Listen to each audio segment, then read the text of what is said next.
That's all right. We're going to go back. Oh, okay. So I'd like to call to order the special meeting for the Pflugerville City Council at 5:11. And our first item is public comment. I'm sure we don't have any. Okay, so we'll skip that. Item 3A is executive session deliberating city attorney appointment pursuant to section 551.074 of the Texas Government Code. That will be an open session item as well. We are in executive session. And Mr. Hayes, you can join us also, please.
Okay, we have four. We are back from executive session. No action was taken. Thank you, folks, for patiently waiting. And out in the nick of time, we will go ahead and proceed with our regular agenda. 3B is discuss and consider action approving the 2026 City Council meeting calendar and canceling board, commission, and committee meetings for the month of July 2026. And this calendar includes canceling the June 23rd council meeting, the November 24th council meeting, and the December 22nd council meeting. Okay. Any questions? I think I missed the attachment for the calendar. So, I'm not sure. Sure, so it's just canceling those three meetings, the second meeting in June, the second meeting in November, and the second meeting in December, and then canceling July board meetings, which we have done, I believe, 2 years now, to also give all the boards the month of July. Right. So what is the reason that we are canceling the June meeting instead of the July meeting? Like we have in So past? the month of June has 5 Tuesdays. So by canceling that meeting, it gives an extra, basically 2 weeks before there's the next council meeting. So it gives a little bit more window for anyone who wants to take some time. It's a good time to plan your vacation. It's a good time to plan vacations. And and- are all the meetings on Tuesdays? Yes. The schedule of the second and fourth Tuesday has not changed, just the canceling of those 3 meetings. Okay. I move approval of 3B. Second. Are we doing it by voice? All right. Oh, something happened? Yep. A voice vote tonight. Okay. Melody? Yes. Rudy? Yep. Mayor votes yes. Kim? Yes. Caesar? Yes. And Jonathan? Yes. Okay, motion carried. All right.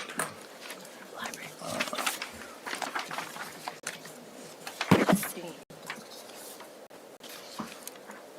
Oh, here they Our are. next item is, actually, I want to move to, hold on. Which one is it, Rudy? 3D. 3D, yeah, 3D is to discuss and consider action regarding appointments to the Pflugerville Community Development Corporation Board. We have openings, place 1 currently held by me, and I'm not seeking reappointment.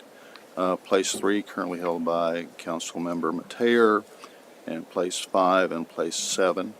And we have several applicants. Council, do you have any questions prior to starting this discussion? Councilmember Ruiz, would you like to stay on?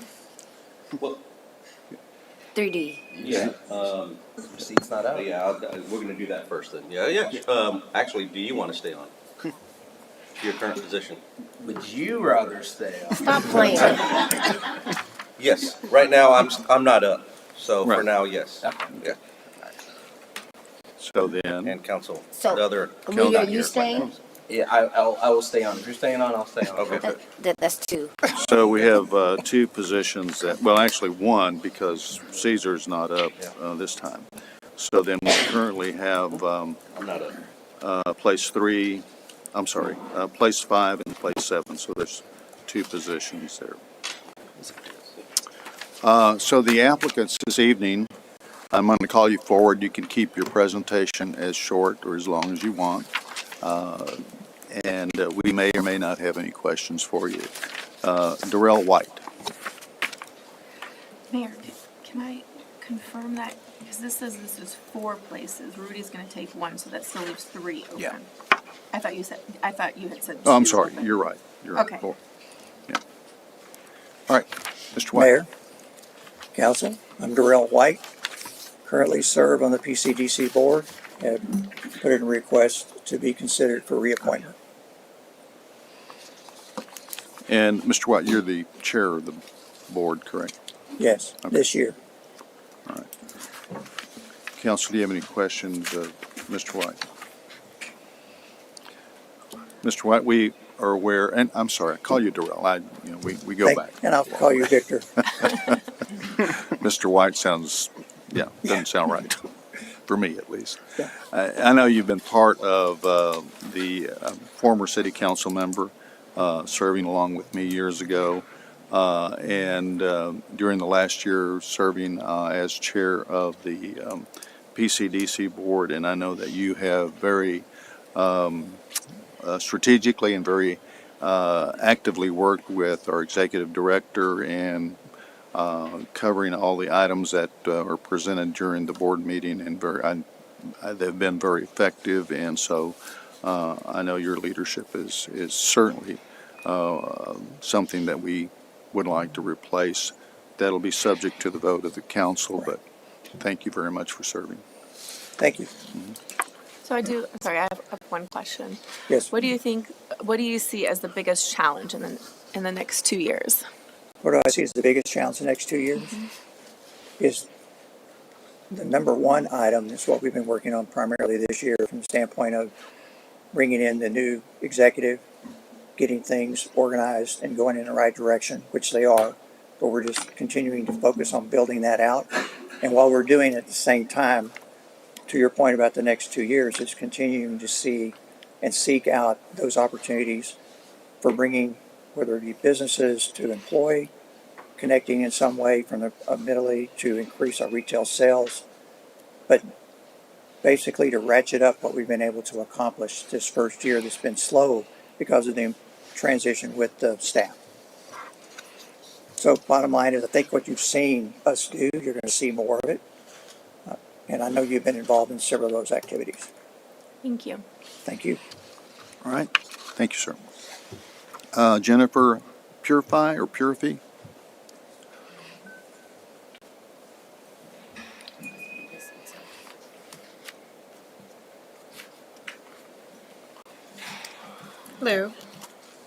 Hello? Hello. YPCDC. Why PCDC? So I have been a member of the Pflugerville community for about 15 years now. In my time here in the community, I have seen a lot of change and development. I think kind of joining the community as a young parent and, as a person starting my career, a lot of the things and a lot of the services that the cities offer, it just feels like, it's there. And something that is just provided by the city. I don't think that, as we grow and we are becoming part of the community, you don't realize how much work and effort and thoughtfulness goes into developing the city and putting and making available the different resources, the different businesses, the different parks and trails and community services that we really enjoy being part of this community. I got to see a lot of those things in development. I got to appreciate them as they became available. And I think now in hindsight, given just that experience and that appreciation, I'd like to be a part of continuing to grow it and make it better for our community, for my family that is very well grounded in this community. And for the other members of this community. How would you think about the balance between keeping the businesses that we have already, so retention, versus bringing in new jobs and new companies? I think that's a really good question. I think it's really important to be thoughtful of the legacy that has created the community.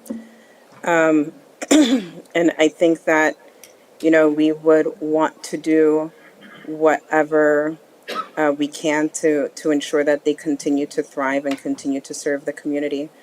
I think that there is definitely the opportunity to start bringing in new businesses and start bringing them in a way that is complementary to whatever is already here.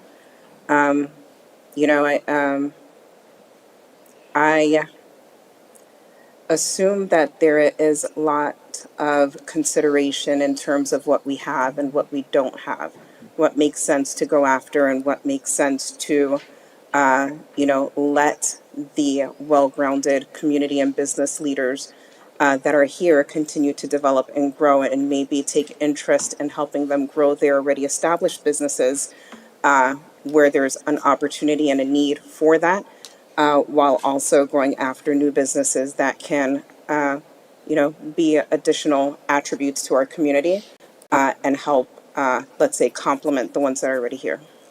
Thank you. So I have a question about incentivizing. I know that over the years, and you see this among other cities, and we've done it certainly. Okay, how do you feel about incentivizing a business opportunity or development to the tune of millions of dollars? I feel like the incentive should go in both directions, right? I think that if there is that type of incentive being considered, then the incentive to our community should be equally as great and should be something that would really help to uplift and deliver to the community. I think that it's necessary to sometimes make those incentives to bring the businesses into the community. But if they are looking to be community players and looking to help support and build our business, then, I think if it's done thoughtfully, then it should be something to consider. Okay.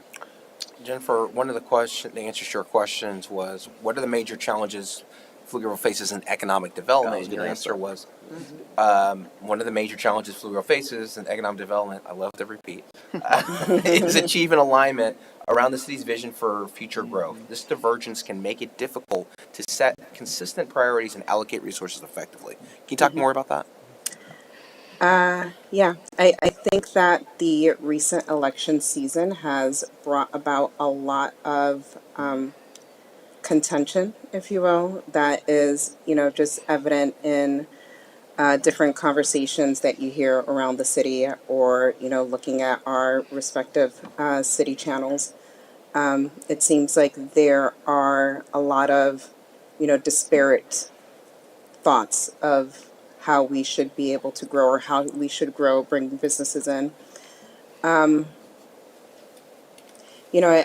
feel like, yeah, I just keep thinking about the water situation, right? That I've been hearing and reading about recently and kind of, different thoughts about how the city is growing and the different areas of population. And, I don't know all of the weeds of it, right? But as I just like sit and start thinking about it, I wonder what kind of marketing is being done. I wonder if there's some perception that the city is not growing based off of the current population. I wonder if there is some outreach that's going on, some marketing, what that marketing looks like, if there's some targets, if there's expectations for growth that are being sought after that aren't being communicated. Or, I just think that there's a lot of questions that could be asked that as I'm researching, I'm not seeing the answers to those questions. And I think that because of that, there's a lot of opportunity, or there is opportunity to further communicate and try and get alignment amongst the community. There's a lot of big things that are happening. And, I think as the council, you want the people of this community, as many of them as possible, to be really happy about those things that are coming into those community, so that they can go out and enjoy it and not be mad and not feel like, oh, why am I paying these taxes for what's out there. But when people know what's in it for them, then, they come along and they listen more and they try and find ways to harmonize the situation. So that's my thought on it.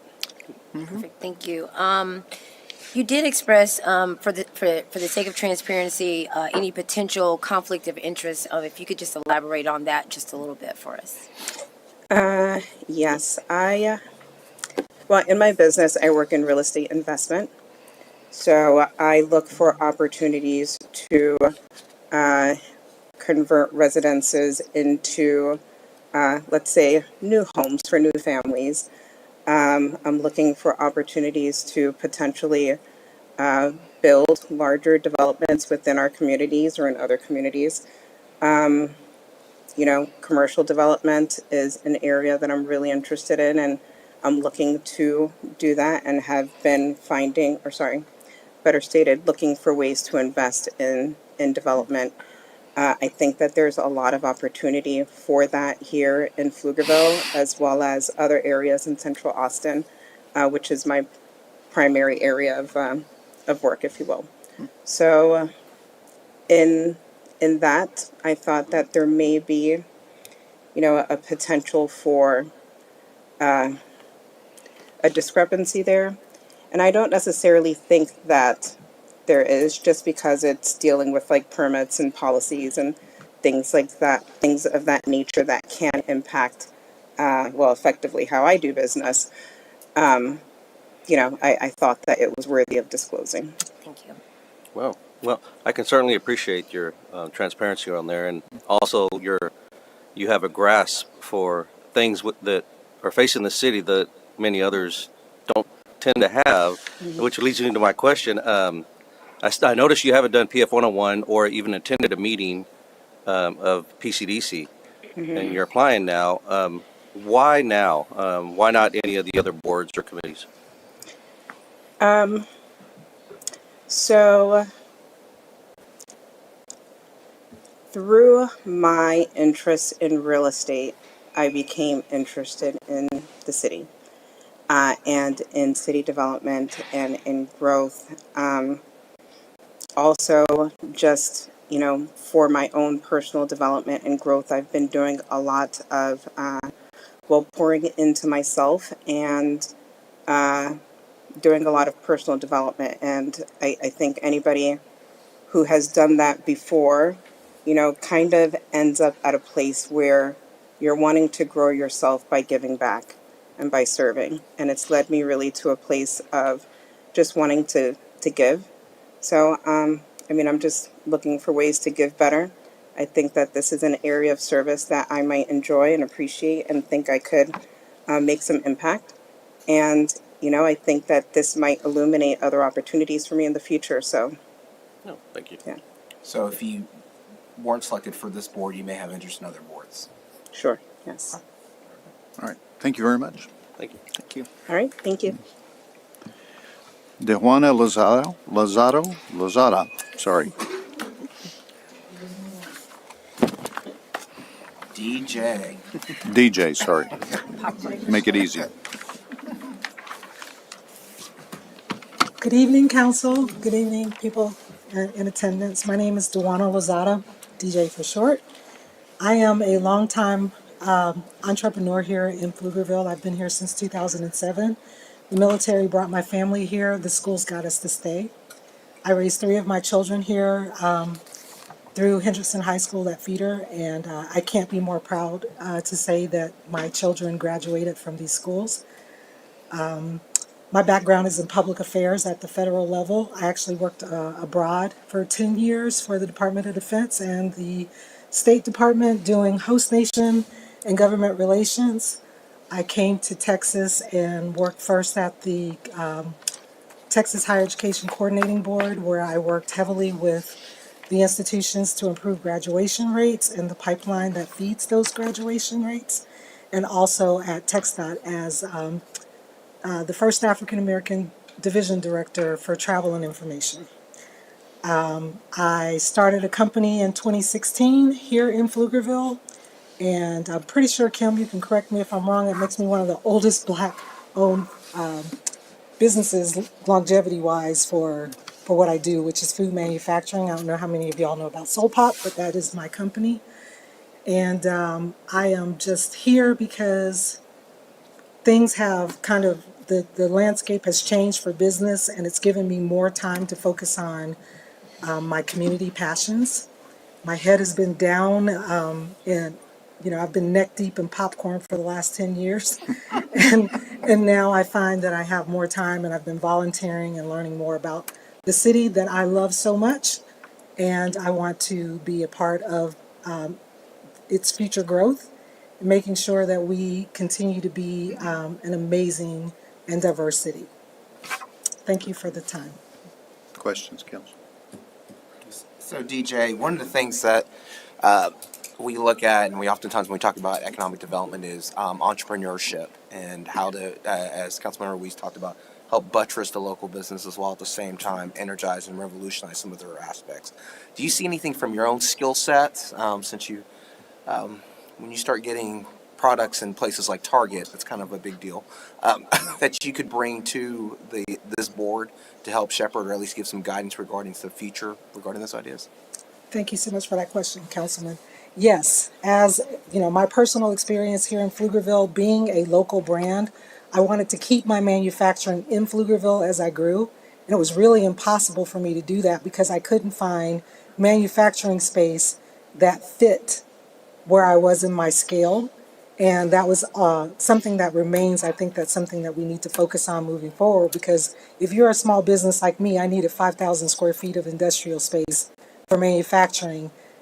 That sweet spot really is hard to find in Pflugerville, and it pushed me out of Pflugerville, and I really didn't want to be out of Pflugerville.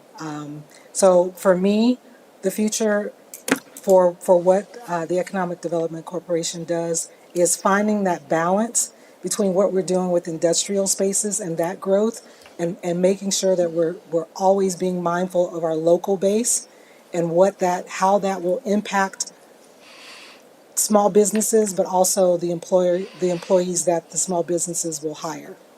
So that's an interesting point because having been on the board here over the last couple of years, we talk about entrepreneurs and opportunities for the entrepreneur in Pflugerville, and you're kind of telling us that your business scaled to the point that you had to move out of Pflugerville.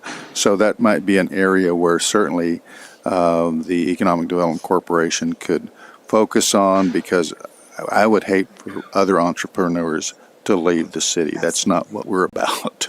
So. Thank you for that. Yes. Mm-hmm. So I'll have a question for you as well. So how should PCDC be looking in retrospect at a project or incentive, and how would you say it was worth it if you look back at a project? Well, thank you for that, Councilman, and congratulations on your new appointment. Of course, bringing in new businesses, what the city, the tax base, all of that matters, right? And we have to always be mindful of that.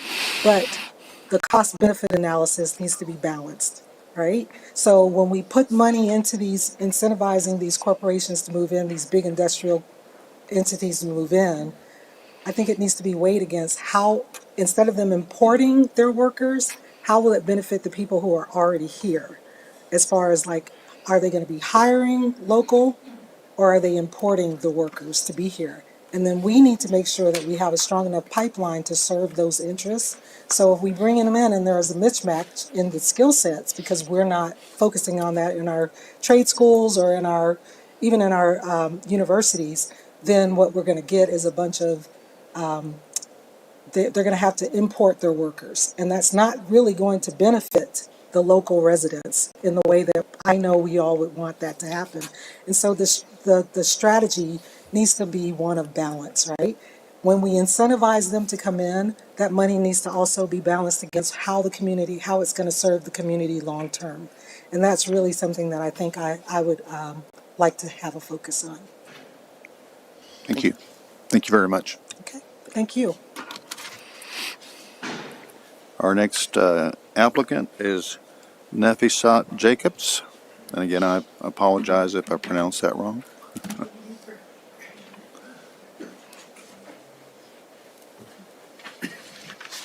Hello, council members. My name is Nefisa Jacobs. Everyone calls me Nefi, so you can just call me Nefi. I'm a little bit nervous. Okay. Why PCDC? Okay, I chose PCDC because of the fact that it's the 4B infrastructure business development. It's not just about the businesses, but about the workforce part of it, helping people with getting employment through where we make small business come to to Pflugerville. In as much as we want the business people to bring their businesses to Pflugerville, it helps more of this development because our people here can get employment. So I've seen that you've been here for a year. Yes, Where'd you move from? I moved from Killeen. I was in the army for 6 years. I was in Killeen for like 6 years. Okay. What do you feel are the most important or the biggest challenges over the next 2 years? Traffic. So I say traffic because I noticed that a lot of builders are coming down to Pflugerville, and with this situation, it's gonna be traffic in the sense that we'll have more population, and that's gonna create traffic for both business and also on the road. Okay. Thank you very much. Appreciate You're it. welcome. Thank you.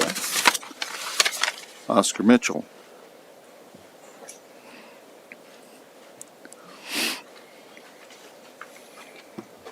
Good evening. I'm Oscar Mitchell. For those that don't know my background, serial entrepreneur, started several high-tech, low-tech, mid-tech companies here in Austin. I've been on the board for 1 year, and I'm applying to stay on the board because there's some opportunities that have been percolating this year that will hopefully come to fruition that I would love to see and participate in it coming to fruition. So, Oscar, what do you think are what would you say is an opportunity that we've missed the boat on so far that you would be excited about accelerating or bringing back into play potentially? Well, my interest is really entrepreneurialism. One of the things I participated in this past year is PCDC, in cooperation with the school system, sponsored a startup competition. And I was one of the judges, and it was very impressive to see 7th graders to 12th graders come up with their ideas, go through the process, and do their pitches. I mean, I was really impressed with the kids. So I think we should encourage more of that at the grade school and high school levels, but also provide capability and facilities for startup companies. We had a conversation, I think, a year or so ago about a incubator capability, or incubator type facility here in Pflugerville. I think it would be great to have something like that here. So, and you never know, the next Dale or whatever can grow from those efforts. So. Oscar, there's, and we know this because you've been on the board, there are continued developments out at the 130 Park with extension of some infrastructure out there, and there's some potential property out there. Do you see that as something that that can really develop in terms of additional business development in those areas that we still have some control in? Right, definitely.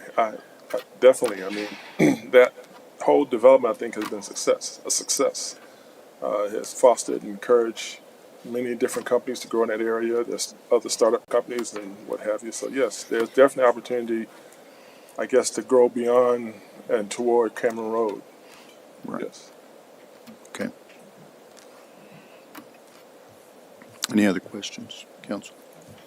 So, Oscar, how do you think the relationship between City Council and PCDC should be? Should we work in collaboration, or does City Council need to get out of the way because we're a bunch of yahoos? Leading the witness. No, definitely in collaboration. I think the City Council has the vision, lays out the vision and the desire and task at PCDC. We're going executing that. That's simple. Thanks. Thank you. Nicole Gaffney.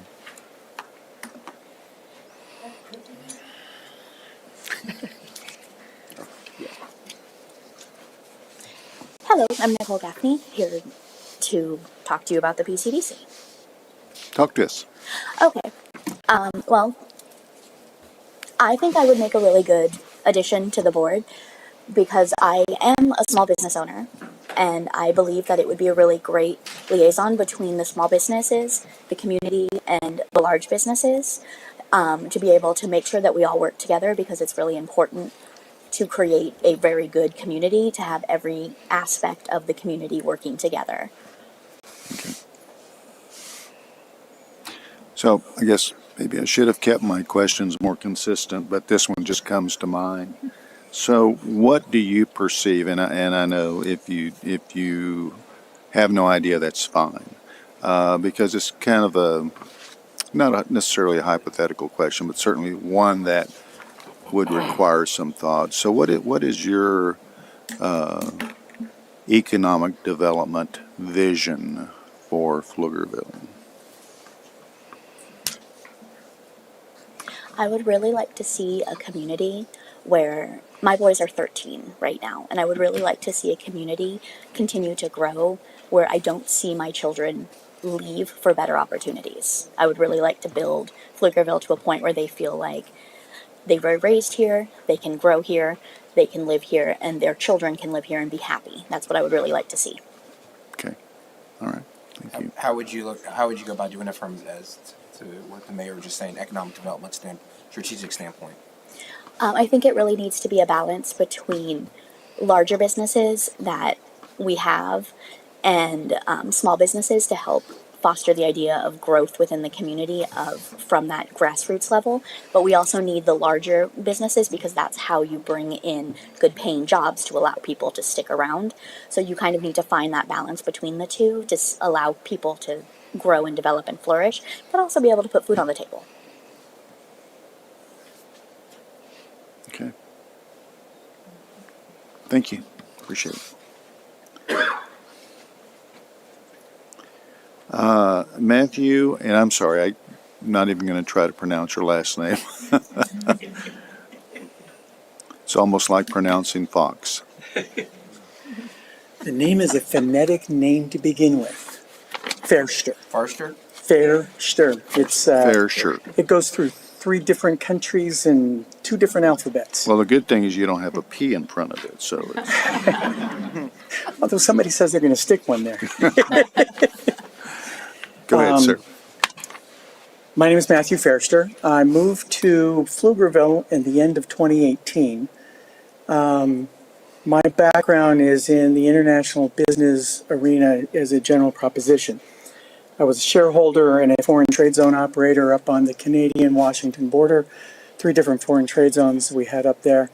The primary focus in a foreign trade zone is you're trying to exchange tax dollars for jobs.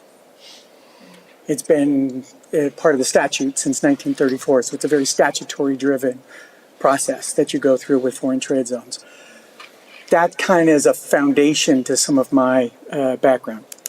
I've spoken to numerous trade events, including the National Association of Foreign Trade Zones, and numerous governmental entities around the United States, including a lot of state legislatures involving international business and kind of developmental processes about economics that kind of tie into what happens with international. Been on the board of directors of the Foreign Trade Association in the United States, and I've been on the boards of a number of different companies, including as the outside director of companies where financial institutions or financial parties require a company to have outside directors, people who don't necessarily have, believe it or not, they don't want them to have a stake in what goes on, because sometimes decisions get made for the wrong reasons in businesses, especially as they get size. I was a CFO of about a $400 million company here in the Pflugerville area. And I kind of understand what you might say about the finances of corporations and their financing. given some of my backgrounds, I can fairly say that I have a pretty good understanding of what it means to have to come up first with the questions. Questions are really, really important when you're doing this kinds of business. You got to understand what's going on. You understand the motivations, and so there's a process there that has to get paid attention to first on trying to set up the roster of things on a question basis. For a period of time, I was involved in a private equity firm, which we had offices in Los Angeles and in Amsterdam. We also had a license in South Korea to do investing. We didn't open an office there, but we did have some activity there. I've been involved in forming and reforming supply chains for various manufacturers, for various product sellers, and the financing of that. Can you explain forming and reforming, please? So when you form a supply chain, is you've got to come up with an idea of what do you need? Kind of what's the grocery list look like on a daily, weekly, monthly basis? That requires you to then reach out and figure out who are the players in that and what's economical for you to source. Some of it's, especially when you know FTZs, some of it's you're using it to manufacture, and there's an entire array of financial decisions you have to make as to why you're going to source particular things and from where you're going to source it. If you're selling products, you're trying to get the best product, in your industry you're trying to do. So if you're trying to sell memory boards, you're going to come up with a list of why you're going to sell those memory boards and what's going on. So formulating a supply chain is a little simpler task in general because you can start kind of with a clean slate. If you're already in business, you now have to reform things and cut off things, but you can't just do it because you may end up with a factory line that halts it in the process. So you've got to make some decisions about how you do that and then how you do that over time. And it's the same economic decisions, but it's a little more having to go with what I call a light foot in the process as opposed to something that you can just kind of get creative and figure some things out from anew. So old versus new is a constant, set of constant different variables that you have to figure out. Okay, thank you. Excuse me. That was good, thank you. Okay, thank you. So I've been involved because of the FTZ background and prior to coming here, my life was revolving around Seattle and the LA area, and the LA EDC was something that we had a lot of involvement with. One of the things we did is recreated a dinner program with the consul generals, about 130 of them in the LA region. And we would do a dinner every year and bring all of those people in. There's even the venture capitalists and the private equity guys all would like to come in as well and create relationships. It was a place, a dinner every year was a place for a lot of relationships to be created. So could I ask you a quick question Sure. related to that? How would you scale that to a city of our size? That concept. There really isn't there are choices that you have to make, but you're sitting in a pretty interesting place because you're next to Austin. Austin's the state capital. You're between Austin and Houston. Houston is a big port of entry and a lot of business and a lot of FDI gets decided around Pflugerville, and even not too far south from here, you're into Mexico, and Monterrey is an extremely important city in regards to Mexican business. One of the reasons I moved to Pflugerville was to get out of Southern California because we had a business down in Mexico City. And so we manufactured ice cream products and sold them and have been selling them in Mexico. So there's a lot of decisions about how FDI occurs that are around Pflugerville that would definitely impact on how to make those decisions about what to tap into. So Pflugerville has opportunities, but it has to make strategic plans. It has to make strategic decisions about how you would organize things and move forward, and not just take every opportunity. Sometimes you have to pass opportunities in order to build better and bigger opportunities. So for instance, right near Pflugerville, you have Tech Ridge. Pflugerville has opportunities because it has been so vibrant in industrial property development to access a number of different industries. So healthcare, med tech, medical device, a number of those kinds of businesses, and a lot of what I call applied technology businesses, are something that Pflugerville has some opportunities because of things that are nearby. So in the healthcare arena, especially in medical device, it kind of started in San Diego, kind of grew up a little bit bigger in Boston, but Austin has become one of those very important, significant areas. So even though Pflugerville's not in the center of that, so to speak, it's right there. And there's a lot of opportunities that exist that Pflugerville could offer that I think other places nearby may not be able to offer as good an opportunity for those businesses, and could actually accumulate them into areas and districts. So there's a lot of opportunities, obviously, in that thing, but it's a strategic set of decisions, starting with the council and then going forward with what the PCDC does in trying to execute on that set of decisions. But strategic decisions, there's a bunch of opportunities that exist in the Pflugerville area.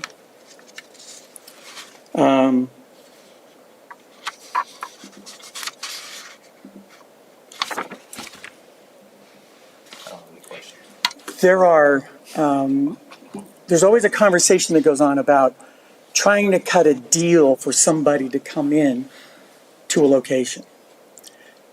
If it starts too soon on that kind of topic, that means that somebody's looking for the city to shell out money. I kind of start a little back of that for a second. There are a number of structures of things that can be put together. For instance, CMBS's commercial mortgage-backed securities lending and tax-free lending doesn't cost the city of Pflugerville a dime to provide that kind of access for a number of companies. So Pflugerville can be an enabler, but it doesn't cost the city a dime, doesn't cost the PCDC a dime to enable that. And you can cut off 50% interest rates for companies if it's done strategically. So in the process of looking at it, you start kind of from the ground and you move forward, as opposed to simply what can the city give. Sometimes all it needs to give is enablement.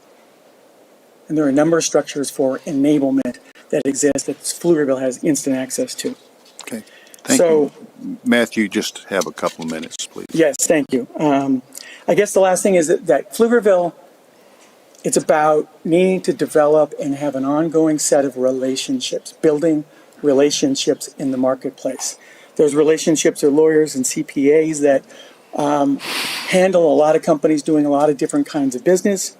Commercial bankers and investment bankers, some of that's involving the tax-free world. A lot of federal, state, county, and other cities and counties, which may not automatically be in the eyes of Pflugerville, are relationships that need to be built. And to the degree that they're being done, I'm not criticizing, I'm just saying these are the things that, from my standpoint, would be things that you would automatically be looking at and needing to create a whole host of partnerships that can be leveraged for any type of project that might then come along based on that strategic plan.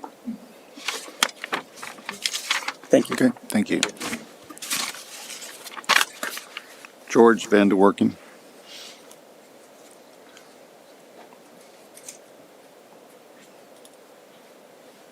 Better not be wearing any of that Indiana stuff here. Thank you for I thought allowing. you appreciated national champions. They're not national champions. Thank you for allowing me to introduce myself and to apply for the position at PCDC's board. And I see one of our councilmen is properly attired for the weather, so that's a good thing. My name is George Van de Werken. I've lived here almost 11 years now at 1404 Suite William.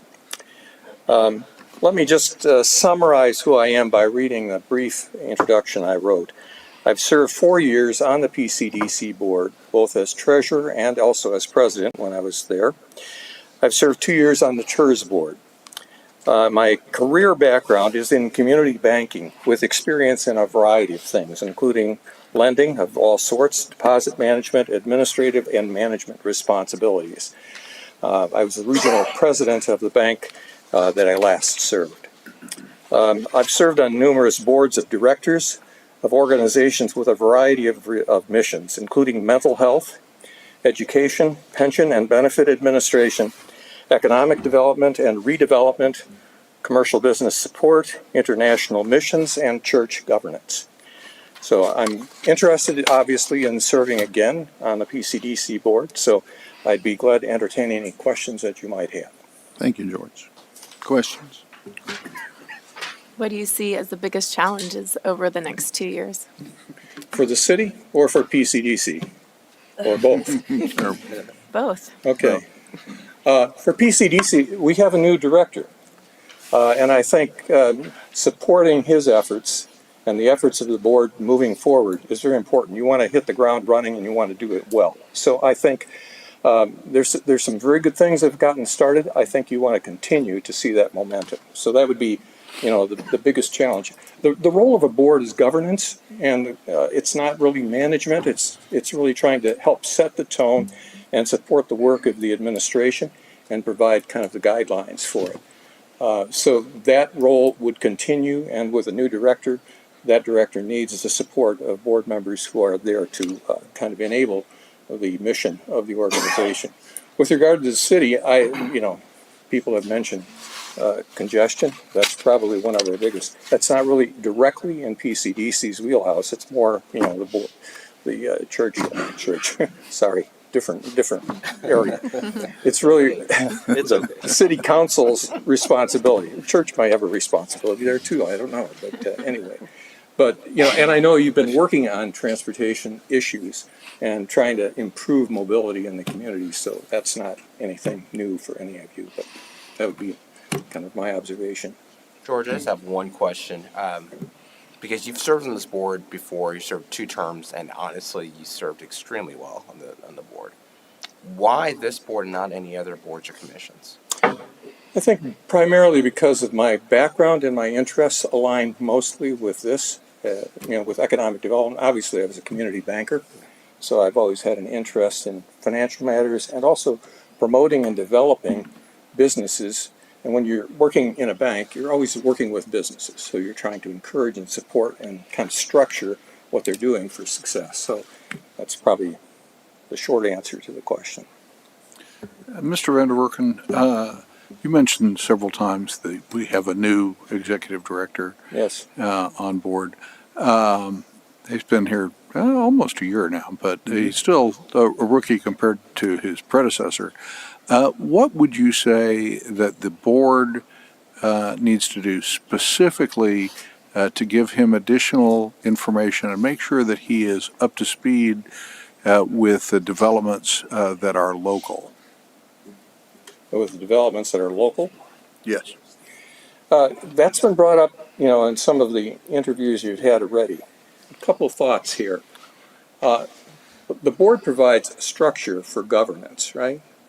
There's really 2 areas. One is business retention, and the other is business development. And business development involves recruitment, bringing, businesses from outside in. But there's also that other part, which is encouraging the incubation of new businesses within the community. A board can't do everything, but it can set policies that would encourage certain emphases. With regard to the one you're talking about, which is the local development, I'm just thinking about out loud as I'm listening to all of this.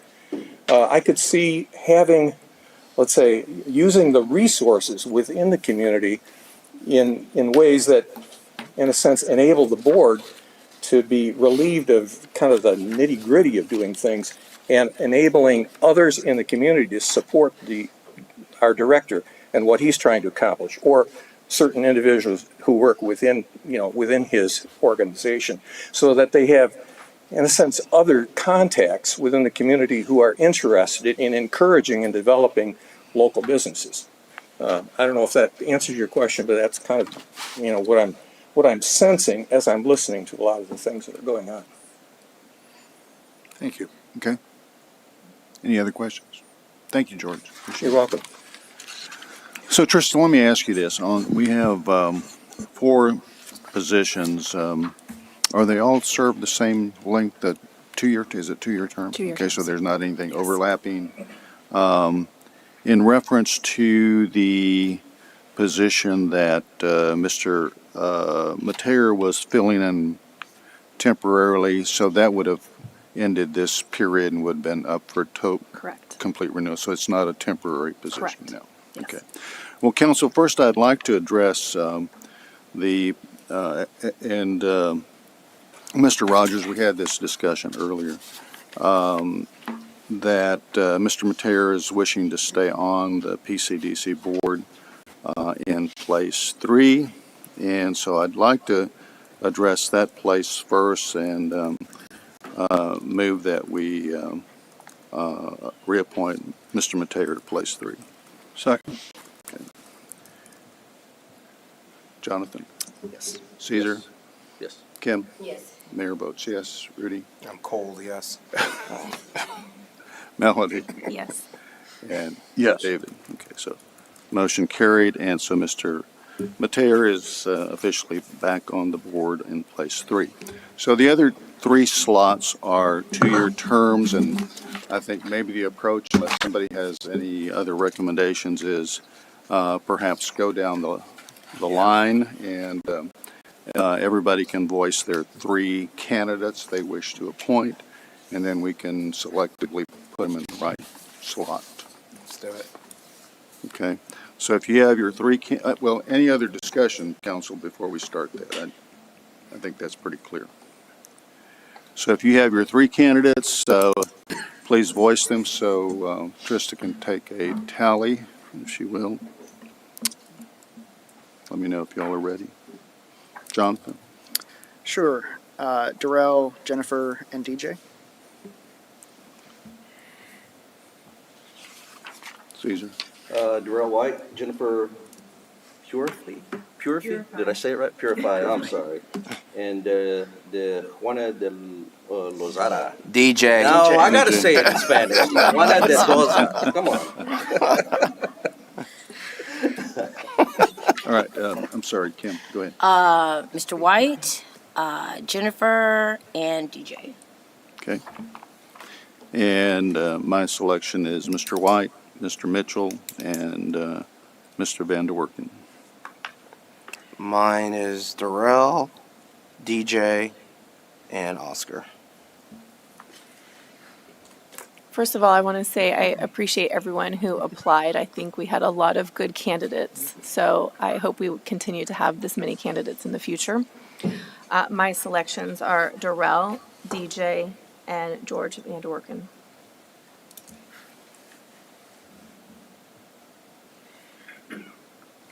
Mr. Rogers?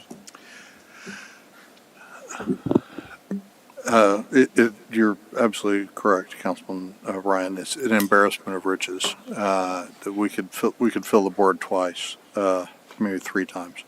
I think I'm going to continue as I have for almost 20 years, voting for the leadership of Darrell White. I like Mr. Mitchell's independence. I'm going to ask to have him on, and I'm really impressed with Mr. Fairster's energy and his background. So Okay. Vote for him for the 3rd spot. Do you have a total? Yeah, so we have Darrell, who has 8. Jennifer has 3. 7. Sam. Darrell has 7. Okay, let's let Trista. Yeah, let's let Trista. There's only 7 of us. Okay. Oh, did I say 8? Oh, okay. No, And he wants to be on. Yeah. let's defer to Trista. So Darrell White has 7, Jennifer Purify has 3, DJ Lozada has 5, George Van Werken has 2, and Oscar Mitchell has 3, and Matthew has 1. So as it stands, we have Darrell at 7, DJ at 5, and both Jennifer and Oscar at 3.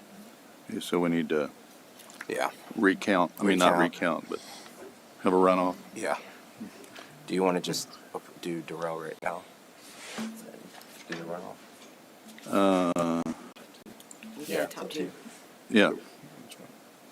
Okay, motion to approve Darrell White. What place is he in now? Oh, yeah, I don't know. Let's just say place 5. Whatever place. Perfect. That is the correct. Yes. Okay. Did you say DJ also? And DJ.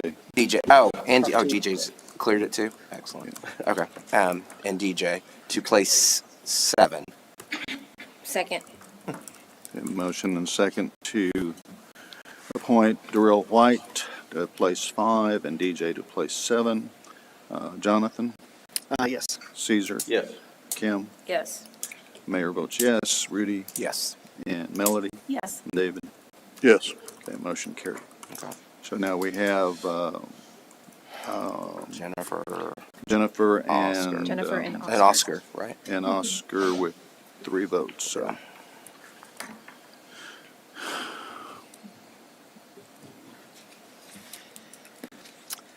I'm going to stick with Jennifer. Okay. I have the utmost respect for Oscar, having worked with him on PNC as well as PCDC. okay. Jennifer.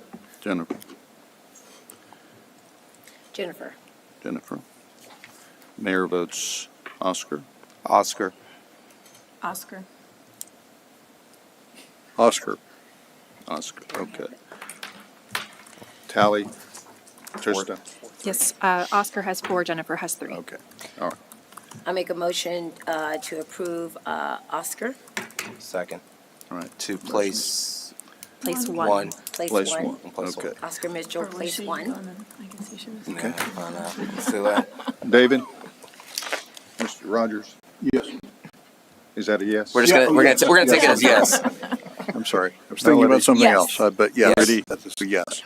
Mayor votes yes. Kim. Yes. Caesar. Yes. And motion carried. Thank you very much, ladies and gentlemen, for being present. This doesn't rule you out of any other opportunities please, no. and appointments to other boards and commissions that we have this evening. And the appointees can get with the executive director on moving I forward. want to reiterate what the mayor's point is. We have other board positions. So if you're interested in serving, Julie, if you haven't served or gone to any of the meetings previously before that, we really encourage you to stay right here for that. Okay.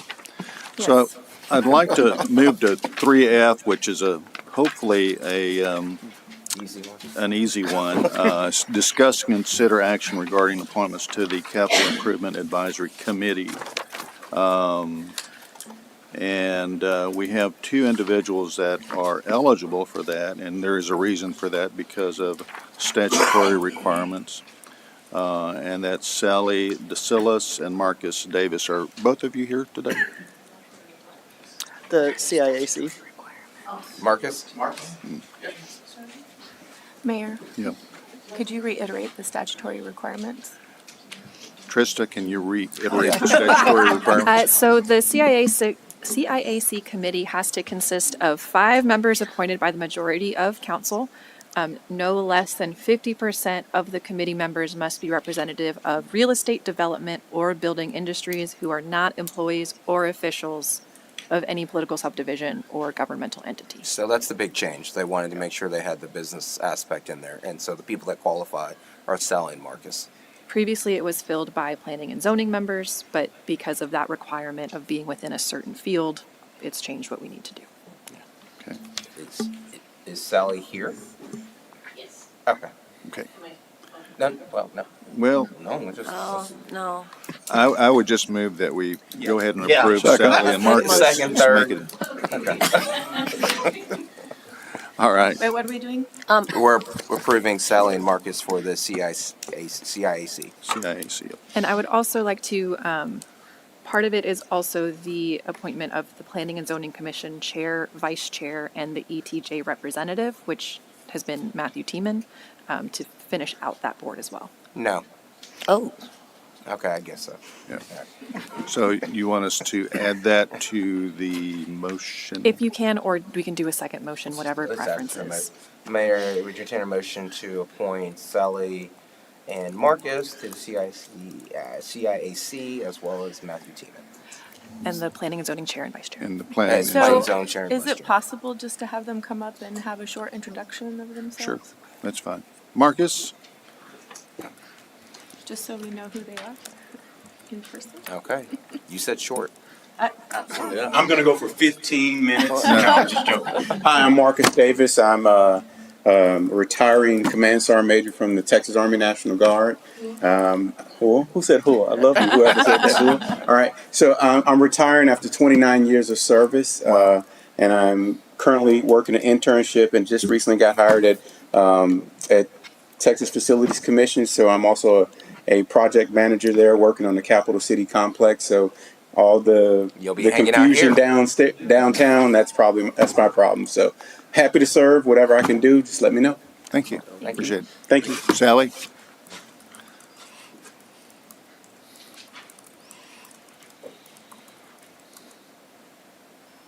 Hi, I'm Sally DeSalis. I'm the real estate part of that CAIC. What would you like to know? Oh, and I've also been part of planning and zoning for the last 2 years, and I'm reapplying for planning and zoning for the next 2 years. She wanted to make sure she was able to identify you. Oh, we've met. No, I mean, I guess just a brief introduction. She's got financial questions. Yeah, I'm good. No, I can answer it. Are you good, Melody? Yeah. Okay, thank you. What? Yeah, I just wasn't sure that, I thought they were applying for planning and zoning and not specifically for this committee, so I just wasn't am. sure about that. Yeah. Okay. Yeah. That's why we go. Okay. Yeah. All right, thanks. All right. Your Okay. motion. Did I get a second? I don't know that you finished the Okay, motion. motion to approve Sally and Marcus and Matthew Tiemann as the Planning and Zoning Chair, Vice Chair, and ETJ representative. Okay, hold on. So just for clarification, Sally, you can't sit on both. Yeah, that's why I wanted to. So, But I can't. Come back. Yeah, see, this is the reason. Well, I because wasn't sure. but the problem is that who else? Yeah. Okay, so I am confused. So but you can't sit on both, and the reason why the rationale why staff thought that you do well in this one is because you set a specific qualifications for this position. Gotcha. Does that Okay. make sense? I think so. But the chair and vice chair can serve on both. So couldn't she be the chair or vice chair on planning and zoning? I don't know. I'm So trying to no, because the requirement is the representatives of real estate development or building industries cannot be other officials. So it's just So if that were the case, we would still need another person with the same background. yeah, and she uniquely fits that role. Right. Okay, makes sense. I mean, I'll speak up though and say I think she would be more valuable on P&Z than CIAC. Yeah, I mean, I've And been we on could- CIIC in Round Rock when I lived there, and it wasn't kind of where I wanted to be, but I do actually want to serve the public. would you like to rescind your application? I to would this? like to rescind, but so that I can be on P&Z. Okay. Or try to That's be fine. on P&Z. And Trista, we don't have anybody else who applied for that who would fit those qualifications. We do not. Okay, So we we have would, Marcus. we would need another person. So we need another person to fit with those that qualifications. You need another realtor? Yes. And when does CIAC start this next year? Not that we would want to wait, but we have at least a couple months, right? Yeah. I may That's have what I a thought we were gonna realtor do friend. Planning and zoning first, and Yeah. then do We'd have this. Marcus. We're working on updating our roadway impact fees, which trigger the meeting necessity for the Capital Improvement Advisory Committee.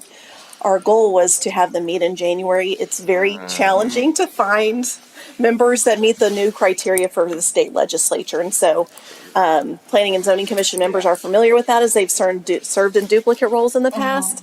However, with these changes that, as Trista explained, cannot happen any further. And so the idea is the chair and vice chair, the ETJ member, and then 2 members of the, as defined by the legislation that leads the CIAC. Does Jennifer qualify, and would she be interested? It's a member of the development community.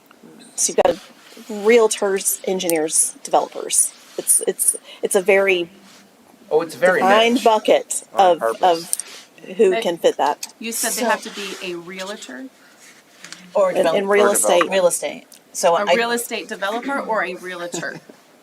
You can be a realtor or a real estate developer. Okay. We had a realtor earlier. Yeah, that's Well, what I that's thought. Jennifer. I was like, doesn't Yeah. Jennifer Jennifer does? Okay. Clarify, not a realtor, but I am in real estate investment. I have done real estate development. So far, I focus more so on residential. Are you a licensed realtor? I'm not a licensed realtor. Okay. I don't know if you have to be. Is that a requirement? They have to be a licensed realtor? How about we'll review her resume while we wait? Oh, okay. And against that state provision. Well, Okay. can we? You could do Marcus. Well, also too, I guess, and then asking, is that something that Jennifer would be interested in? I did hear her mention, I think she would be qualified, but I want to make sure she's interested. So after you check that out. So we can, Jennifer. So it wasn't very easy to hear from here what this committee is and what the responsibility is. Can somebody review that for me? Sure. It's the Capital Improvement Advisory Committee. That group reviews our impact fees related to roadways, water, and wastewater. That's what they're charged with, is with the legislation. They also review our capital improvement program. They meet approximately a minimum of twice a year, potentially can meet quarterly. so this is not a policy group, it's more of an administrative, It's a requirement for impact fees in order to review those on an annual basis. That's their legislative creation, and with that, it's coupled with our capital improvement program review. Though the Planning and Zoning Commission is charged with making that formal recommendation to the council, which is why they've served in that duplicate role in the past. Which makes sense, and so it's a pretty important position. It really is. Given the Roadway impact fees are very important. Yeah. So. So, I would be interested in terms of serving on the committee for capital improvement and just understanding how to further invest in, how we spend the capital for our infrastructure in the community. Boom. Yeah. I'll review the resume. all right. Yeah, and Yeah, thank I'll you, say Jonathan. again, I think having been just left P&Z, I think Sally's Well, voice she just rescinded. and Well, sure, you expertise. rescinded Yeah. it, you're fine. Yeah, so I want to stay on PNC All right, if I can. Yeah. Okay, All right. so we can go ahead and move it forward to approve Marcus. Marcus and Mr. Tillman? Mr. Tiemann and the chair, vice chair, and the P&Z chair and vice chair. Okay. Second. A motion and second to approve accordingly. Mr. Rogers? Yes. Melody? Yes. Rudy? Yes. Mayor votes yes. Kim? Yes. Caesar? Yes. Jonathan? Yes. Motion carried. So we can go back to that issue. All right, let's hope we don't have another. I think we have. I know. 3C? Yeah, you got. 3H. We should have. Okay, moving Wait, I to thought we were 3H. Wait, are we? I Discuss. thought we had more P&Z Yeah, seats. we'll come back to Oh, that. What we're trying to. Okay. Discuss, We're skipping library. discuss and consider action regarding appointments to the Finance and Budget Committee. There's 5 openings, 5 regular openings. We have 4 applicants. And are they Ronald Centron? Not here? Christina Bailey? Come forward, please.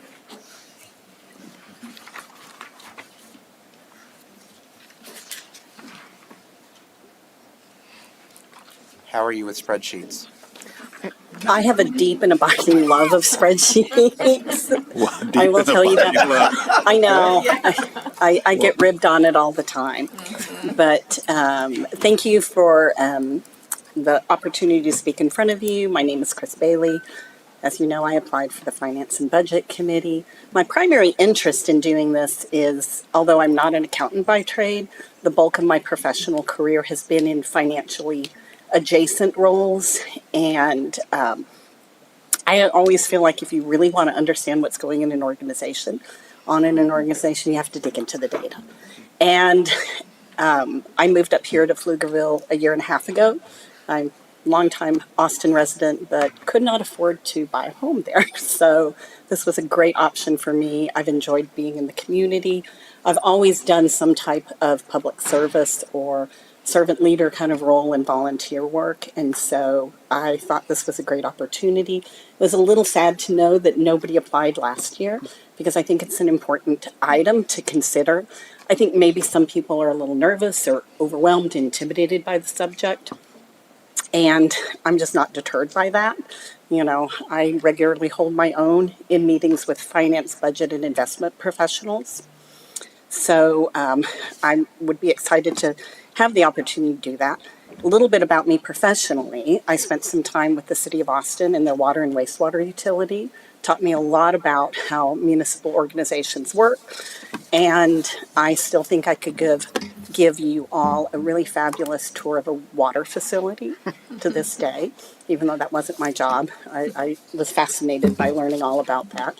I spent 10 years in the state auditor's office, not as an auditor, but as a HR project manager. But every deliverable, every report, everything that came out of that office, we were required to comply with auditing, Yellow Book, or GASB standards. I did some compliance audits, but my primary function was to manage the compensation structure for the state agencies. So that encompasses over 100 entities, about 150,000 employees, and we were the primary contact, particularly with the legislature, to pull workforce data and to do costing and fiscal notes for House appropriations and Senate finance. So I have that broad base of understanding all the things you need to take into consideration, as well as understanding having risk-based processes, making sure you have appropriate controls in place. In my current role, I'm the Director of Compensation and Workforce Analytics for the Teacher Retirement System of Texas. We are one of the largest pension funds in the U.S. We proudly take care of over 2 million active and retired members. I always say if you don't have a teacher in your family, ask your neighbor, because there's probably one there. And our pension fund is over, gosh, a little north of 230 billion at this point. And to give you a little context of what I have to deal with in that perspective, just the budget for salaries, wages, incentives, and so forth, that budget alone on an annual basis is probably about 4 times your general fund. So I'm used to having to deal with a lot of data, a lot of numbers, and tracking all of, like, down to the penny on everything. So we also have a very robust enterprise risk management program, which means we are constantly thinking about how do you do your fiduciary responsibilities with your due diligence? Do we have the appropriate controls in place? So that's kind of the language and the nature of what I've been steeped in for a long time. And I'm also really skilled at taking complex information and kind of boiling it down into easy to understand chunks. And I think that's an opportunity where somebody who may not be a finance, background can bring to a commission or a committee is taking a look at how do you communicate that information to stakeholders? How do you figure out frameworks or ways to make it easier to understand, more digestible, things that are going to help with that transparency. You're hired. Yeah. Yeah. Oh, that's very sweet. I appreciate your enthusiasm. I love spreadsheets as well. I know. Everyone laughed. I said, I have to leave work early because I have this. And they said, what are you doing? They're like, this is what you're going to do in your spare time. I was like, yes. So I appreciate the opportunity. Thank you. A.K. Brewer? Not present. Okay. Annabelle Sanchez? Come forward. Do you have a spreadsheet? I know that's a hard act to follow, but do your best. But I do work with spreadsheets on a daily basis, and I also dream about them. So yeah, wow. Yeah. Okay. Yeah, I've been a CPA for over 30 years. Oh, no, Okay. 25 years. And I moved to Pflugerville back in 2004. So I've been living here for more than 20 years. My oldest kids started kindergarten here. And so now they're out, they're adults. And I believe it's time for me to contribute.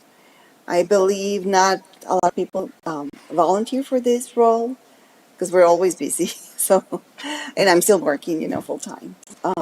But I think it's about time for me to contribute with my expertise, and that's why I'm here. Well, good.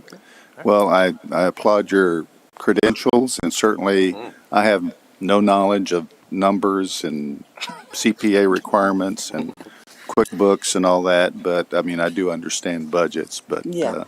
I think certainly your background would lend itself well to this committee. Yeah, and I'll be glad to serve. Yeah. Thank you. Thank you. So, Mayor, do we make appointments to people who are not present? No, We've ma'am. talked about that before. No. Okay, So, thank you. would you entertain a motion to? Please. I would like to entertain a motion to appoint, shoot, get it done. Go ahead. I would like to entertain a motion to appoint Christine Bailey and Annabelle Sanchez to the Finance and Budget Committee. Second. I have a motion in 3 seconds. Jonathan? Yes. Caesar? Yes. Kim? Yes. Mayor votes yes. Rudy? As long as we get a matching Excel T-shirts. Yes. Yeah. Melody? Yes. David? Yes. Motion carried. Welcome to the Finance and Budget Committee. And we're going to Okay. have ones here. I said we'll have ones. All right. Where'd Emily go? Let's move back to, is Emily's involvement going to impact planning and zoning? Or? Looks like she's still in the hallway. Library. Yeah, we only. Okay. Yeah. Let's go to 3C Library Board. I love the library board. I love its members. I appreciate them. Holly Hayes. Are you on the library board now? No. No, okay. You soon will be. So that's why I'm here. Thank you. My name is Holly Hayes. I don't know what I need to say, but I have lived in Pflugerville since 2016. I was a proud member of the inaugural PF 101 class several years ago. And I am very interested in joining the library board. I can give a little background, or I can just take some questions, or whatever works best for y'all. Okay. How long have you been a grant writer? Oh, many, many years. I've been I was in nonprofit 25 years, I guess. Wow. I have a master's in nonprofit administration. Of course, this isn't a nonprofit, but the last 3 or 4 years, I have not been in nonprofits. I've been a proposal manager for state and local contracts for an environmental engineering firm. But yeah, grant writing was my thing for a long, long time. It still is. Yeah.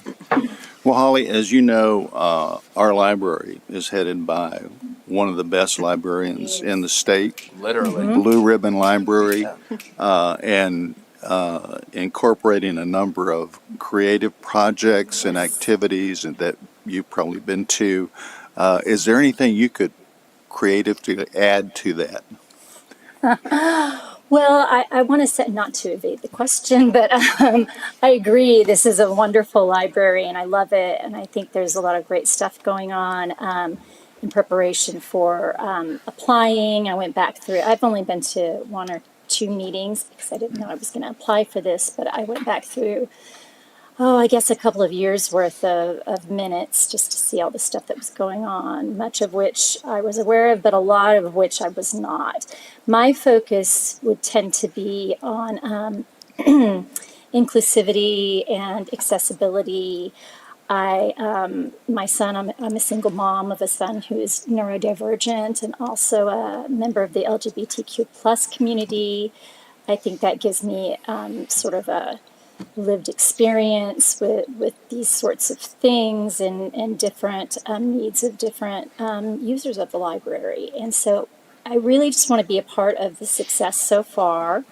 And I think that it'll be important to be able to develop resources and creative solutions to keep the library as great as it is, it's serving so many parts of our community throughout this time of growth that we're going through in the community. And because I think it's wonderful, and I just want to be a part of that. Okay, thank you. Thank you. Well, I'm looking, you have an impressive resume. Thank you for all the community work you've done. I'm looking at Haight-Ashbury, and I'm just like, wow. Yeah. All right, Matt Robertson. Matt. Are you on the library board? Yes, sir. Okay. Good evening, Mr. Mayor. Good evening, council members. Thank you for having me speak with you this evening. My name is Matt Robertson. I'm the outgoing president of the library board currently. I am seeking re-election. I believe I'm eligible for one more term under the outstanding leadership of Jennifer Coffey, as you said previously. I welcome any questions you guys have. Matt, we know you inside out. Yeah, I was about to say, we got no question. Great Well, job. now, what do you see as the biggest challenges over the next 2 years for the library? Well, one of our challenges is you took some of our budget away, so there we go. we had to rework. Shots fired, Melody. We had to rework some of those things. Under Melody's direction. No. I know, only having 5 for Hoopla instead of 7. Under Jennifer's leadership, the library and the library board always try to act proactively and address any concerns before they become concerns. Using a 5-year plan, she's already decided strategically how to move the money into more places. That we don't have a large enough budget as we anticipated, so we're practicing on creative ways to do that and maybe having a reduced collection, but we can still meet our budget outline.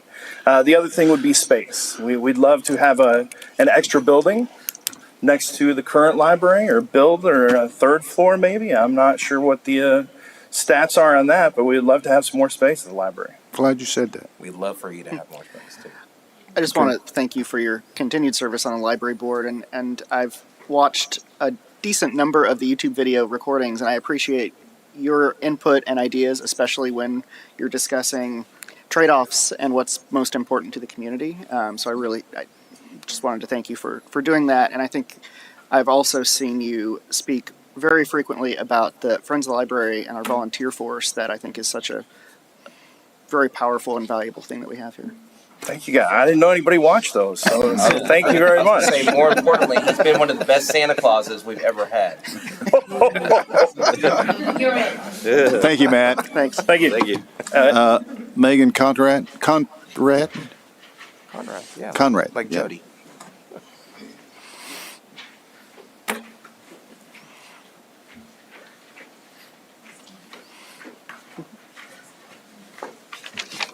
Hi there.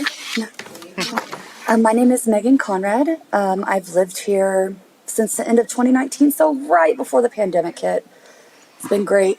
And then had a baby, so was home for quite a number of years after that. He's going to be going into pre-K next year, though. And I have been serving the community in any way that I have been able to.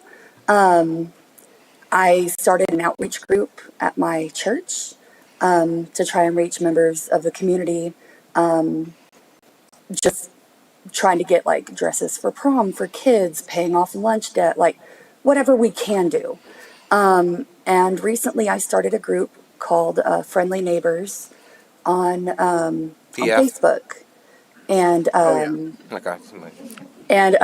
so we've been able to help. I've been working with social workers at the school, and I have been able, or we've been able, because it's definitely not just me, we've been able to serve a lot more families than we thought possible, especially just springing up, a month and a half ago. It was so much more than what I thought it would be, and it was a big wake-up call to how big and how diverse Pflugerville really is with its needs and population, and I love getting to learn that.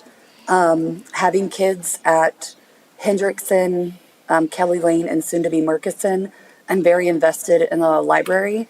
My toddler would go up there for Spanish lessons. He would do the story times and the bubbles, and just so it's one of his favorite places. I love reading. My dream as an adult, once my kids move out, is to have like a secret library in our house. Hopefully something close to like Belle's library in Beauty and the Beast. That would be my dream. We'll see if that happens. So I've also worked with IDD communities, being a DSP or a direct support professional for those adults. I've done medical transport, had to coordinate appointments between 120 different clients who each had a minimum of 3 special needs and specialties that they had to go to appointments for, plus dealing with the insurance. I love spreadsheets, so I'm so happy to hear you say that. I was like, yes, people after my own heart. I love that. I love organization. I love putting together binders, making things easier for people. I love everything about the library. I love the organization. I love the people that are there every time I go. I love the different things they put on. I go to as many as humanly possible, and I want to help. I want that to grow. I want to see more of it. I want to see more people involved. All of that. You're hired. Yep. So Megan, I appreciate your honesty in this, answering it this way. You said one of the downsides of being a go-getter is that you get burned out. And that's something that all of us on this dais, even Jonathan, as a newcomer, will find out that we have. Really we all sounds get so burned out. encouraging over here. So having said that, you're confident that you'll be able to maintain your duties on the library board and. Oh yeah. So one of my downsides and good sides is that if you point me towards a problem, I will figure out how to get around the red tape or cut through it or whatever I need to do to get that job done. I've had to do like legal research and create my own legal documents before. So like if you point me at it, I'll get it done. It might take me a little bit, but I will get whatever you need done. All right. Thank you. Yes, sir. Thank y'all. I appreciate it. Mayor, Please. for the library board, you thought I was about to make a motion? Not yet. Well, But before I do that, I wanted to say that there were 3 regular openings and there's 1 alternate. I wanted to see if Nicole or Ms. Jacobs was still here in the house and if either of them would be interested.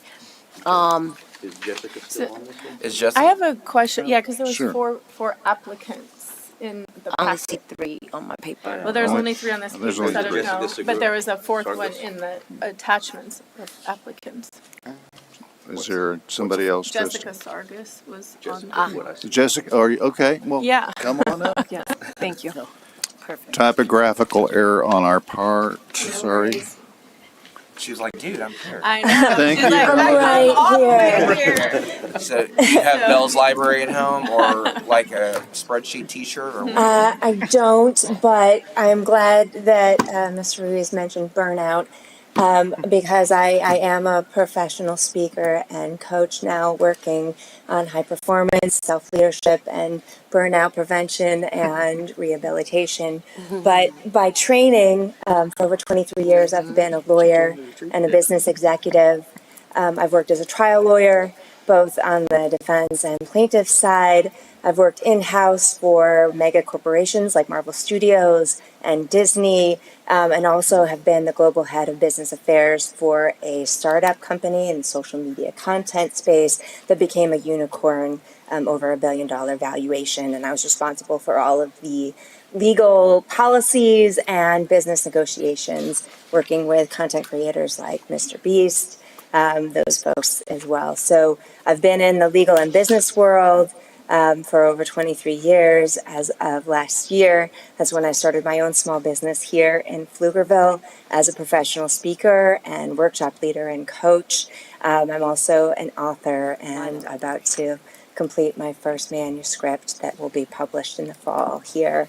The reason why I submitted my application for appointment to the library board is not just that I love the library, but for me, my whole mission in life is to inspire and empower people to lead themselves with fierce agency, with curiosity and a love of learning, and a belief that through learning and through effort, that you can not only achieve your potential, you can exceed what you thought your potential was. And to me, a library is the heart of a community, the place where curiosity is rewarded, and it's a place where children learn to love to learn, to love to read. Reading is an essential skill. No matter what we believe that we'll be able to do is just voice note and ask ChatGPT the answer to a question. The ability to think, to read, to take in information, to develop curiosity and good questions, that all comes to being able to read, being able to think, and the libraries are central to that. I've loved the library my whole life. Bookstores and libraries are my favorite places. I've taken great advantage of our public library here. Myself, I've not only made massive use of the lending, but I've also attended many of the special events. And I love that the library here is so phenomenal. It offers opportunities. I talked to some of my friends. I've lived all over the country. Talked to some of my friends in LA Library about the Fab Lab and about the resume reviews, all of these additional services that the library provides that help it to become really a beating heart of development and learning and growth and love here in Pflugerville. That's why I wanted to be a part of helping to perpetuate what has already been in place, and also to try to develop new and creative ways that we might be able to collaborate with other boards, with other parts of the administration of Pflugerville here, and come up with ways to stretch a budget. Being from the startup world as well, I'm familiar with trying to do more with less.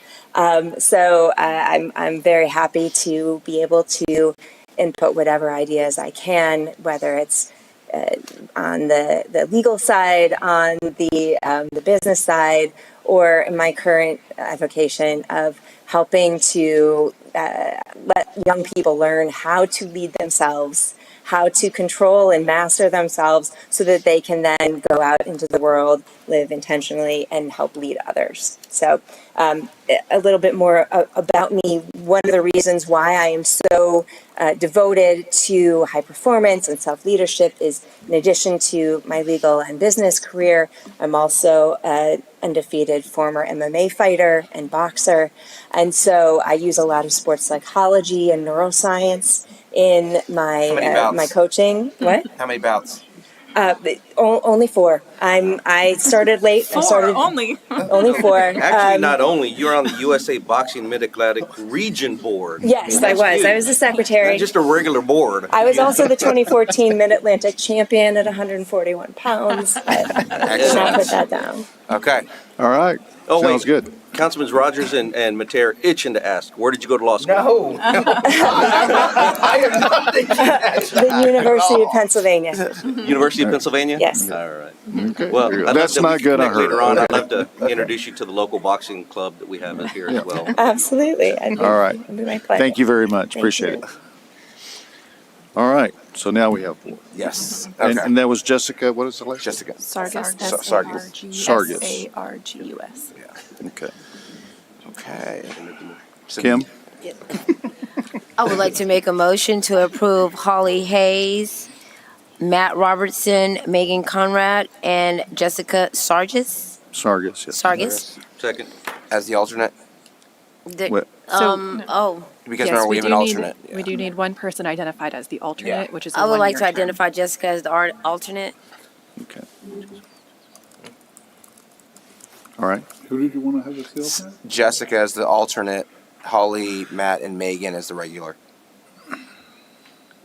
Can we have just a vote of our top 3? You sure can. Okay. Sure. All right, let's do it. Okay. David. Top 3. I'm just blown away by Ms. Sargis. Conrad and Robertson would be my 3 suggestions for the man. Can you repeat that? I'm sorry, I only caught 2 of them. We couldn't hear him either. I'm sorry? Can you repeat, please? Sargis, Conrad, and Robertson. Thank you. Are we going in order? Yes. Okay. I select Holly Hayes, Megan Conrad, and Jessica Sargis.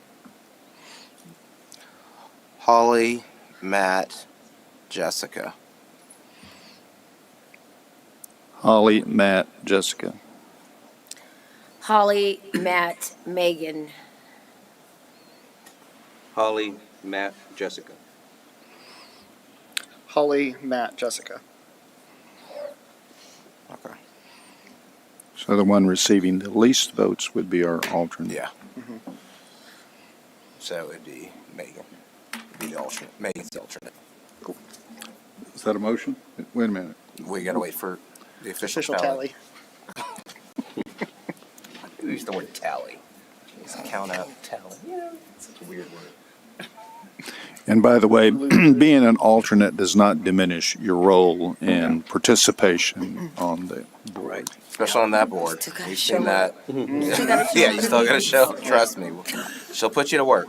That's the We've most. actually had people take over. Yes, so I have Yeah, many times. Matt, Jessica, and Holly all with 6, and Megan with 3. Okay. All right, I move that we appoint Holly, Matt, and Jessica as the main members and Megan as the alternate.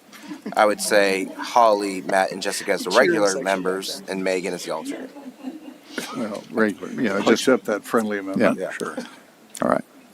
Was that a second? Yes. Okay. All right. Jonathan? Yes. Caesar? Yes. Kim? Yes. Mayor votes yes. Rudy? By the way, yes. Melody? Yes. And David? Yes. All right, motion carried. Welcome to the library board.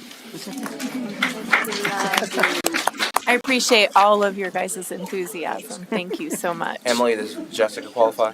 Yes, she does. Did we get her social security number? So moving back to 3F, in as much as Sally opted out, which is fine.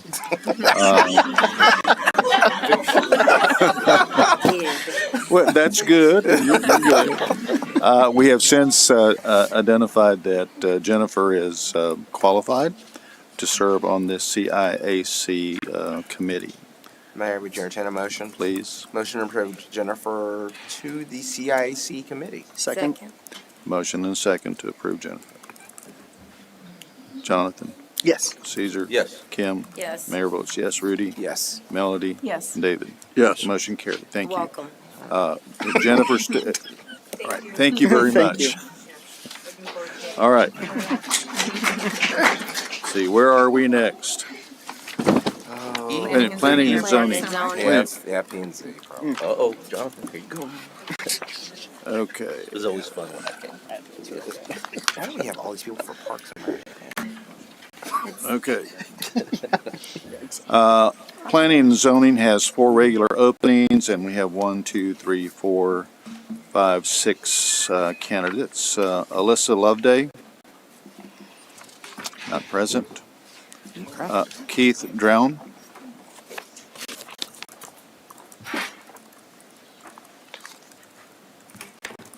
Good evening. My name is Keith Drown. I was before you a year ago, and I was appointed to the Personal Appeal Board. And after y'all approved that, I found out they never meet. Yet they have the most power. No, that was it. So I need something to do. My wife says I need a hobby because I'm retired. So I attended PF 101 this year and got through that. That was pretty good. And I'm looking for an opportunity that fits me and something I would get out of it, something that I can contribute to the city. And so that's why I'm here. Good. Questions, guys? Jonathan. What do you see as the biggest challenges for planning and zoning over the next couple of years?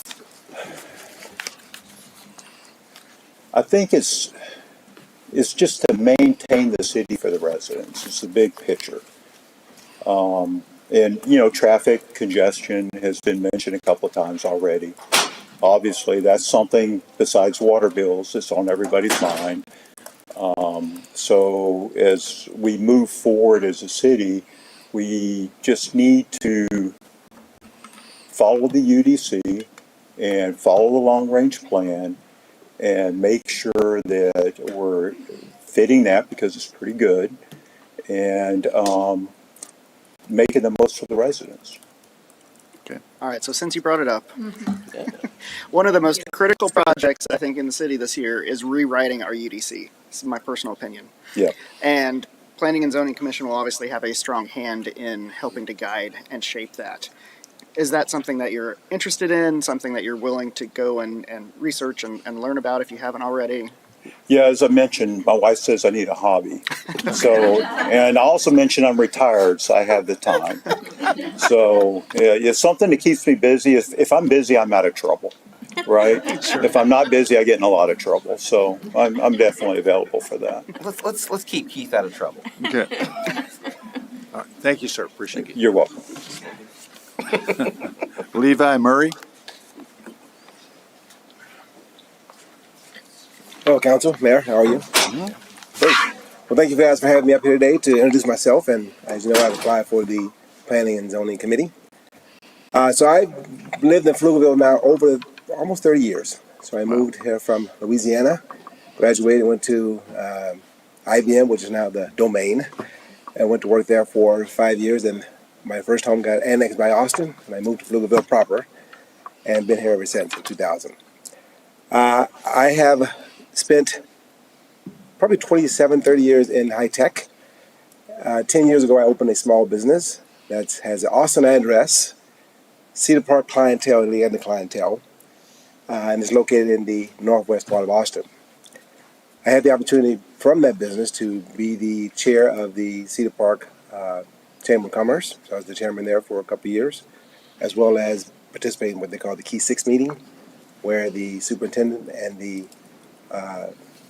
PTA chairman, the mayor, and the city manager, and the chairman of the Cedar Park Chamber, and the CEO of the chamber would get together and have these monthly meetings. That's where I got the insight as to really how the sausage is made, being able to see how things are connected, and as we talk about the various boards, realizing that they're all really connected. One really can't work in isolation of the other and without awareness of the other. I've rolled off a lot of those boards recently and decided that it's time to put that energy and time and experience and exposure into the city which I live and love. And that's why I'm here today. You're a Southern grad. I'm a Southern grad. Go James. Like that guy. I don't know. Won the Body Classic too, so we're in good shape. We're certainly here to answer any questions. Okay. Any questions, Council? I'm going to ask you as well. What do Sure. you feel are the biggest challenges over the next two years? Also, incorporate Jonathan's question about the update to the UDC. So, do you have any thoughts on that? I'll answer Jonathan's questions first. Absolutely. I would not be applying to this board if I'm not going to find the time to really understand and invest that learning to understand what has to happen or what could happen or what doesn't need to change. So the short answer is yes, absolutely going to put that time in. As far as the challenges over the next 2 years, I think I'm leveraging a lot of the exposure I've had from what I just articulated. Clearly, we talked about traffic, egress. That's an ongoing challenge. But also, I think being able to have businesses come to the Pflugerville area that will have sustainability, have the right size that can feed other smaller businesses. So you look at small and medium businesses. Let's focus on medium businesses. One of the challenges that we faced as chair of the Chamber of Commerce was keeping these small businesses that are located in the Cedar Park Land area viable during daytime. What we found was that their evening business, because people would come home, did well. During the daytime, it was a challenge, and we lost a lot of businesses through the lack of revenue coming in. And one of the changes that we made as a chamber, and obviously in conjunction with the city, was to really start focusing and doubling down on medium-sized businesses and large businesses that would keep the residents in town to be able to have the revenue to feed those small businesses. And we started to see an uptick in that. And that made a huge difference in the sustainability of those small businesses who otherwise would attrit out. You don't leave a city unless you're not having revenue or, quite frankly, some other dynamic changes. So I think having the a grasp of the long-range plan, make sure that plan is tweaked and altered as necessary, and bringing those businesses in to make sure that we have the sustainability of the small businesses that's already here, and bringing in the businesses that will keep those businesses healthy, and having the right zoning and planning to make that happen. So I do want to ask you one question, if you Absolutely. don't mind. Sure. So I think one of the more difficult things that planning and zoning commissioners face is a room where there are citizens who have very strong concerns about a project, and you're, as a commissioner, you have to balance what you're hearing as you're looking the residents in the eye versus a project that maybe still follows state and city statute and law, and that is perhaps the right answer for the community long term. How might you approach that conversation with our residents? John, what I discovered over several years and all the experience I've had is that typically people have major disagreements when there's lack of information or understanding. And so I think that now there are corner cases where it doesn't matter how much transparency you have, it's just not going to agree. But more often than not, I found that having a transparent, open conversation, sharing a bit more of the insight as to why we're having to do some things, recognizing, acknowledging the trade-off that may have to take place, and usually we can find a middle ground that can go forward. In my small business, we train my front desk on the acronym called AER. It's acknowledge, empathize, respond, resolve. And literally, that has been a acronym that has saved us so many times in terms of conflict resolution with customers and clients. Acknowledge the problem, empathize with it, then resolve it through conversation and transparency. Thank you. All right. Thank you, sir. Appreciate it. All right. Thank you. Robert Romig.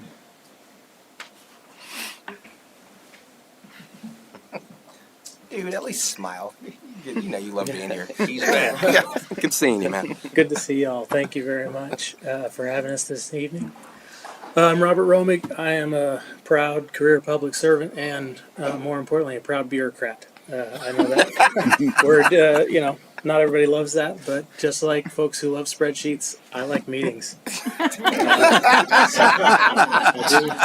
And so I'm very happy to have served previously for y'all on the P&Z chair for a few years. I've been on Deutschenfest, been on TERS, been on the Rec Center board development, and so I'm offering myself again to serve on P&Z. I took one term out, and I'm eager to get back. Happy to answer any questions, including those. I believe Ms. Ryan has a question. Yeah. I'd say the biggest challenge facing P&Z going forward is density, and both positive and negative. The challenge is the developments we're seeing want to be bringing in high density, whether it's business or living, in areas that are already dense. And the city is facing traffic issues and water issues. And as the city grows, you need to have a balance and that sort of long-term strategic thought to be bringing in that density, but where it's matched with your infrastructure, and where those do not pair is where you start to get problems. Either having something that is trying to bring in density to an area that doesn't have the local support, or is trying to bring it into somewhere that is already too dense. And so I think that's the hard balance that P&Z has to play, to look at something and say, look, that's a great idea, but just not for this spot. Or that's a great idea, but probably in 10 years. Or that's a great idea, yes, please, come in. Robert, as you pointed out, you've been a phenomenal utility player for us. Like literally amongst the committees and everything else with that. And everywhere you've gone, you've been a huge asset in your thoughtful conversations, viewpoints, and perspectives. What do you see? I mean, because we're about to open that new city hall, multi-generational center. I mean, we're going at a whole different way. Project Nexus. I mean, it's things are about to go rapidly. What do you see that we may be missing? I mean, you get to see. I mean, what I like about you is that you've seen the whole picture. What do you think that's something that we should take into consideration that we haven't? So, just because you ask, and it's my personal opinion, I think with the new draw of City Hall and the Rec Center and the new development PCDC has been focused on bringing to the 130 corridor, I think a major community identity attraction like a museum is what this region of the Austin area is missing.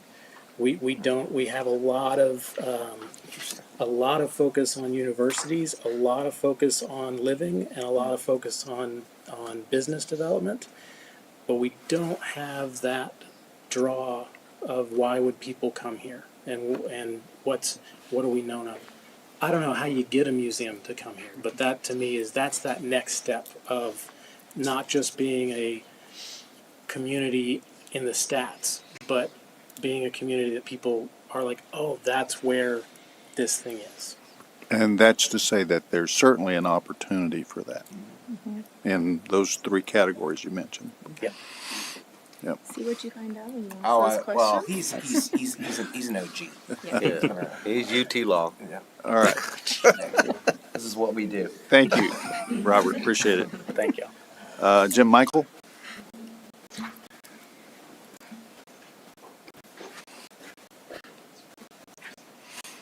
How y'all doing?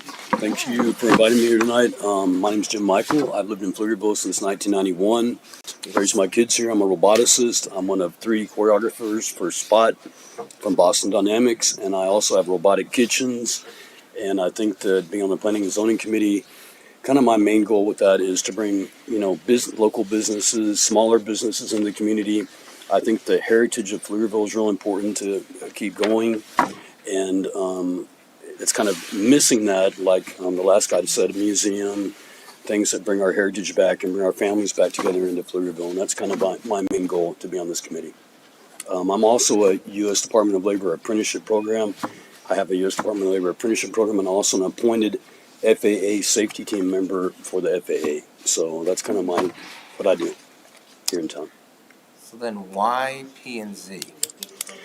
Because I've lived here since 91 and I've seen a lot of changes and things going on, and I just want to be involved in that part of planning for the future of Pflugerville. I think I can help with that on some things that I know and the contacts that I have. Do you think we've made some mistakes over the years? Do you want the truth Yes. or a lie? I mean, you're not under oath, but yeah. I think yes. I think there's been some. My personal opinion is apartment complexes. I think we overbuilt apartment complexes. A lot of them are not full.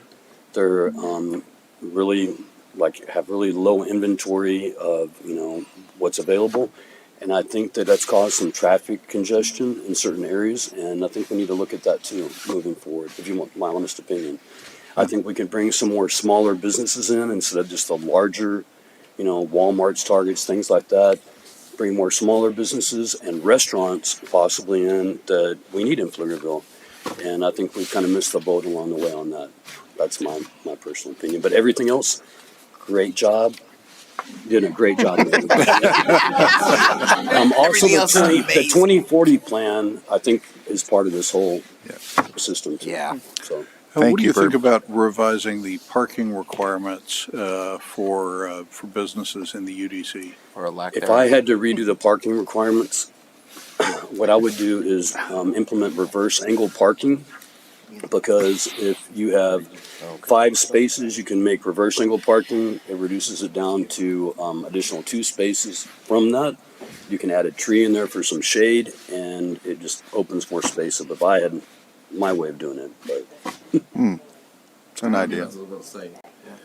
We could do that at the new city hall and and also it's safer when you're backing into the parking spot, getting out of it. It's just safer for everybody. But it does create more parking spaces by using reverse angle parking. Thank you. Thanks. All right. Sally, you want another shot? Do you have more to say, Sally? Yeah, I'd like my job back.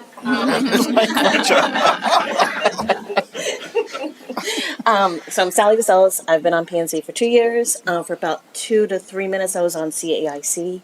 So I really know my stuff. No. So I actually am in real estate. I do commercial real estate. So my whole goal in P&Z is to get more small local businesses brought into Pflugerville so that we help the smaller businesses find the 5,000 square foot industrial, not the 50,000 square foot industrial tilt walls. Tilt walls are great. Oh, yes, I agree, 110%. I mean, they're great, and they do work, but they don't actually bring in a lot of new jobs. They don't have the ability to bring that much employment. So smaller industrial does bring in more. They bring almost the same amount as large tilt walls do. Yeah. Also, going off of what Jim said, actually I brought Jim in because he's one of my clients. And I talk to my clients and tell them how important it is to become part of the community, and to being part of the community is being on P&Z. With Jim or with other clients that I have, they're always talking about what they need, so that's why I'm trying to be in P&Z. I apologize for standing, not No. to intimidate you, but my legs are stiff. You're not. Okay. Melody, cool. Melody. Oh. Yeah, it's a great question. My 2-year plan. Yes. What do you think are the greatest challenges over the next 2 years? There has to be a way to make it a little bit more reasonably priced for smaller businesses to come in, even larger businesses to come in. Not officially incentives, but something like the other gentleman was saying earlier, which is, commercial backed loans, 1%, 0% interest loans, things like that. There has to be a way from getting us to being primarily family friendly to bringing in the middle group. MMA. The MMA, bodybuilders, things like that. I'm all in. But like to bring in the younger demographics. So we've either got moms, dads, children, or we've got older group, and I'm in the middle group. And there's the middle is me. So the 40, the 30, the middle is my age. There's nothing for us to do here. Thank you for keeping us in the middle. Yeah, there's nothing for us to do here in the middle group.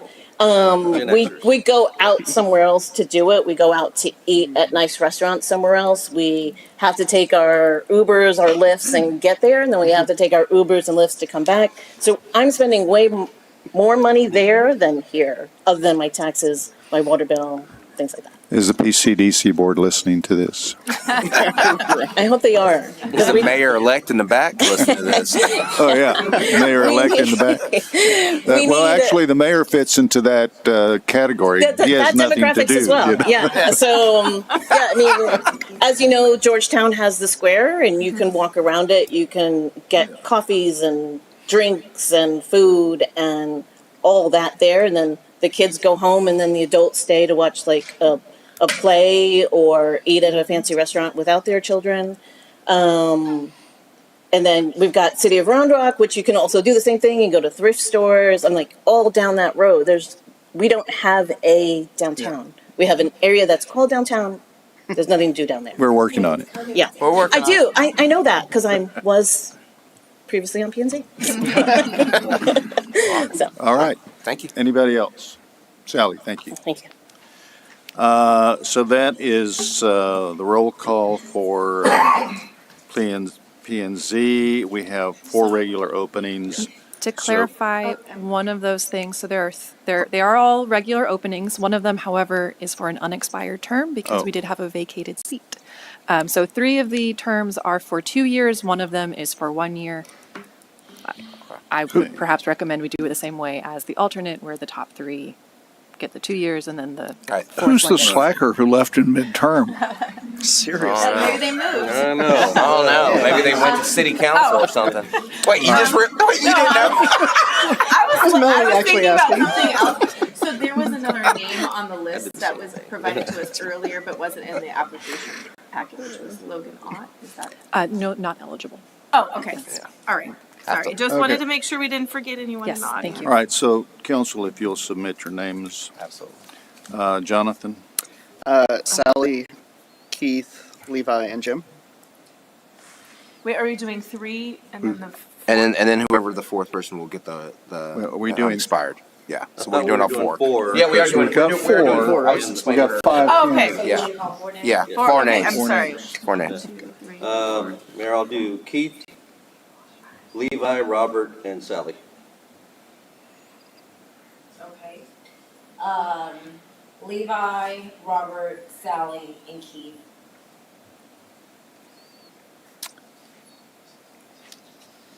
Ready? Yes.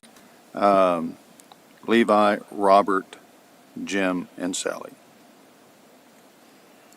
I'm doing my job to keep Keith out of trouble. Levi, Robert, and Sally. Keith, Levi, Robert, and Sally. Keith, Levi, Jim, and Sally.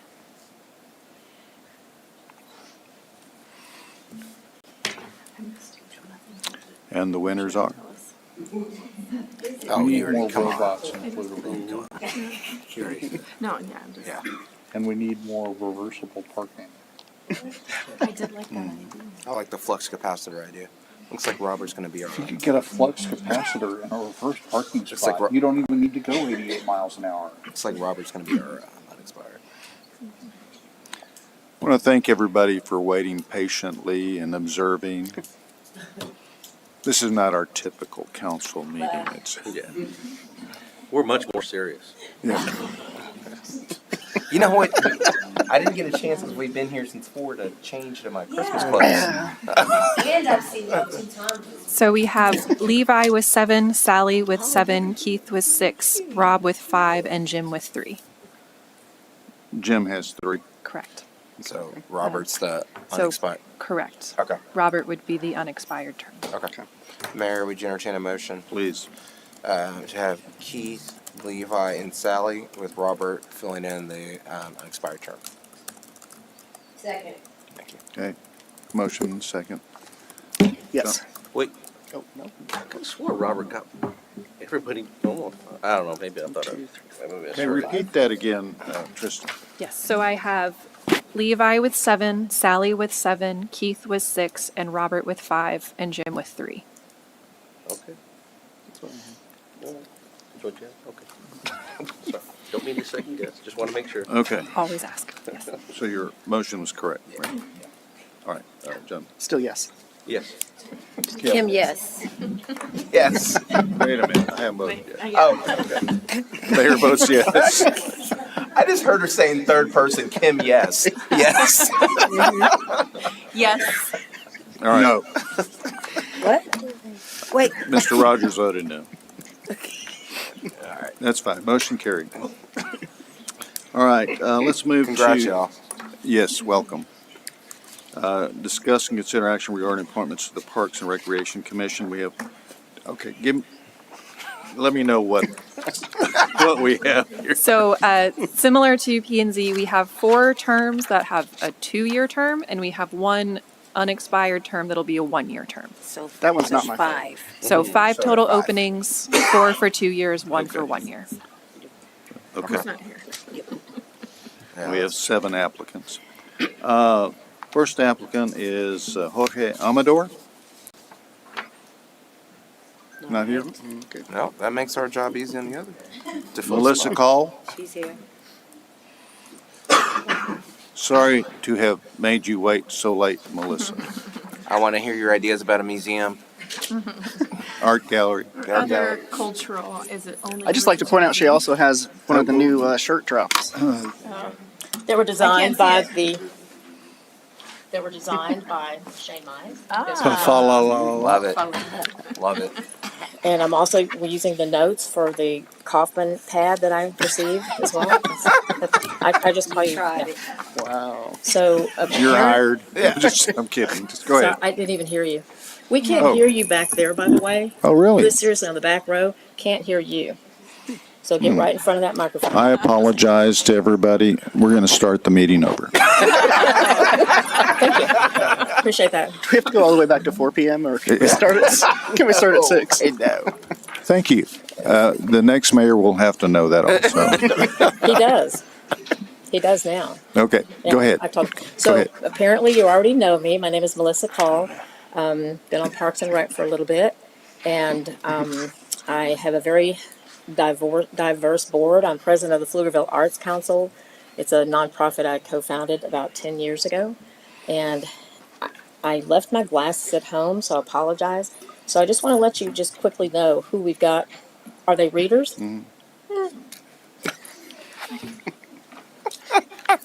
That may be super strong. Do they look good on me? No, they don't look good. Oh, thank you. Okay, so so we See how have handsome I am. 12 people on our board of the Pflugerville Arts Council. We have 2 local business owners. We have 3 veterans, 3 veteran spouses, 2 professional and classically trained musicians, 1 vocalist, 2 state employees, and 1 City of Pflugerville former councilman, and he's also the PCDC board president. Okay, so we have a very diverse board. We have 3 black, 6 white, 1 Hispanic, and 2 East Asian from Nepal and Bengal. And to address, I believe it's Sally, Sally, to address your concerns about reaching out to younger than myself, people, we have really made a concerted effort to bring in some concerts. We've done 35 concerts at First United Methodist Church. That's our stage. They've primarily been classical, but we have brought in musicians anywhere from ranging in age to 25. In fact, the lady that I said was from Bengal, she is our current pianist. That's Ritika Chatterjee. She is 25 years old. She has a degree in chemical engineering, and she has just been accepted to the Berklee School of Music for composing, and she conducts worldwide. We were blessed to have her for our church, and so she's now on our board. And so we have a varied age group. I would probably be the oldest, and so I'm also on the board of the Central Texas Philharmonic. That came about very recently. They called me about 6 months ago and said, "Can you put us on stage?" And I said, "Not all 45 of you." And he said, "Well, we have a brass quintet." Brought the brass quintet in that made a very outstanding performance. He called me later and said, "Would you like to be on our board?" And I point blank just said, "Why do you want me on your board? Do you want me to do your financials? Because I have a teeny little spreadsheet that I work from." He said, "No." I'm sorry, repeat that. You like spreadsheets? When are you leaving? Monday. I'll come back. Okay. We got you. Yes, I love spreadsheets. That is very true. Anyway, they didn't want me to do anything with spreadsheets. They have a CPA. I said, "Do you want me to do marketing?" "No, they have a marketing team." I said, "What do you want me to do?" And the Central Texas Philharmonic, and if they were sitting right here, I would say the same thing. We've been talking about this. They are a seasoned senior all-white board, and we've been talking about this completely, about bringing different diversity into Pflugerville, et cetera, et cetera. And they said, "We would like you to be the Chamber of Commerce liaison." So they had joined Georgetown and Round Rock chambers, but didn't know what to do. I said, "You don't go to their events?" I said, "No, you do now." So now I'm getting into the Chamber of Commerce. The both the Georgetown Arts, it's not their arts council, but it's a nonprofit, and Round Rock Arts, we sat down and decided to form the Central Texas Arts. So I went out, bought the URL, of course, immediately, and so we'll be bringing more artistics back into. Parks and Rec. As told you guys last time, most of you know that I have multiple sclerosis, so I do not get out into the heat and the humidity. That's a killer for me. Before I was diagnosed, I moved here, left my job as a paralegal. I've worked for FEMA. I've worked for several different judges and such. 2 children ended up with ADD. I moved here and moved into Audrey Deering's little condo. Didn't know her at the time. I do now. And that was before I was diagnosed. So I took my kids to the parks. We didn't have any money, so we said, "Let's go to the parks." And it was amazing. They just ran and ran and ran. So that's my memory for being able to bring my children to a free space.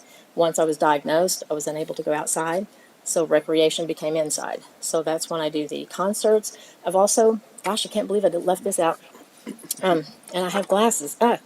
So I've also curated 7 art shows at the Pflugerville Library, and I have 5 more for next year, and they're going to be short and sweet. I've got some one woman, one man show. But I'm also very interested in veterans. Glenn Towery is head of Ava Fest, and he produces a multi-city, multi-event over 1 month, and we will have a veterans art show, and we're very, very proud of that. I'm a veteran spouse. My husband's 26 years in the Army, and so you're supposed to say thank you for his service. That's what you're supposed to say. You're supposed to say that to me. Okay, I'll convey that to him. Thank you. I'm joking. And so, I give her a hard time. We're friends. I do that all the time. Yes. Whatever. We look like enemies, but we have fun, right? yeah. Okay. Yeah. She's all right. She's all right. Let me think. Melissa, do you mind if I interrupt for? Not at all. You've got so much going on. How are you going to have time for the Parks and Rec Commission? How much time does it take? I don't know. I've never served on the Parks and Rec Commission. I have. You've got to be careful, David.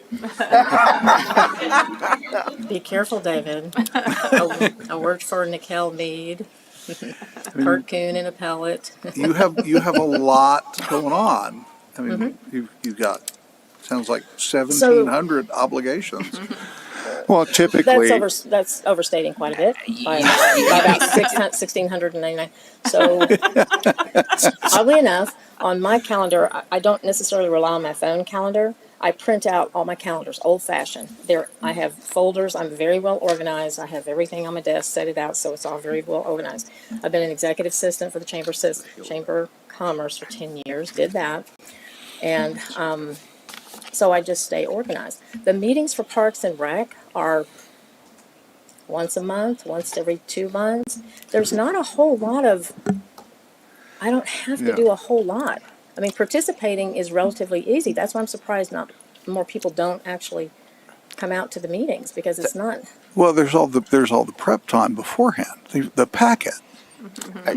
Parks and Rec has a packet, right?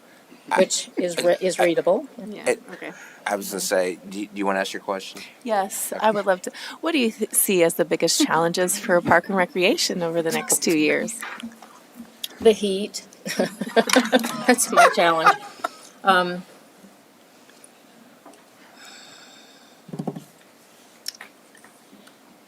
Communication. As a young mother, I knew where the parks were. We live relatively close and could walk to those parks. I think the city struggles with communication, and I get the newsletter, I get on the website. So, in terms of Parks and Recreation, that's what I see as a big challenge: is letting people know how much we actually have going on with the parks. And I just don't think there's enough communication. I think that's a big problem. I'm a Facebooker, social media, that type of thing. One of our board members is a young lady by the name of Emma Buchanan, and she works as an operations manager, but she also has quite a background in theater and arts and all this type of things. But she does social media marketing, and so she's my social media marketing. I think we really need to push a little bit heavier about that. The parks is a huge deal. I'm from Lubbock. We've got. I'm sorry. You got Playa Lakes up there. I remember. Yeah, but we also have a place called Groundhog. I love the Groundhog Park. Yeah, It's awesome. It's got a limited. Any more specific questions? Yeah. So that we can keep it moving. Yeah. Any more questions, council, for Miss Melissa? All right. Thank you so much. Thank you. All right. Next we have I don't know if it's Elise or Alice. Elise Tatum. She's here. And for those of you who have stayed till the end, thank you so much for your patience.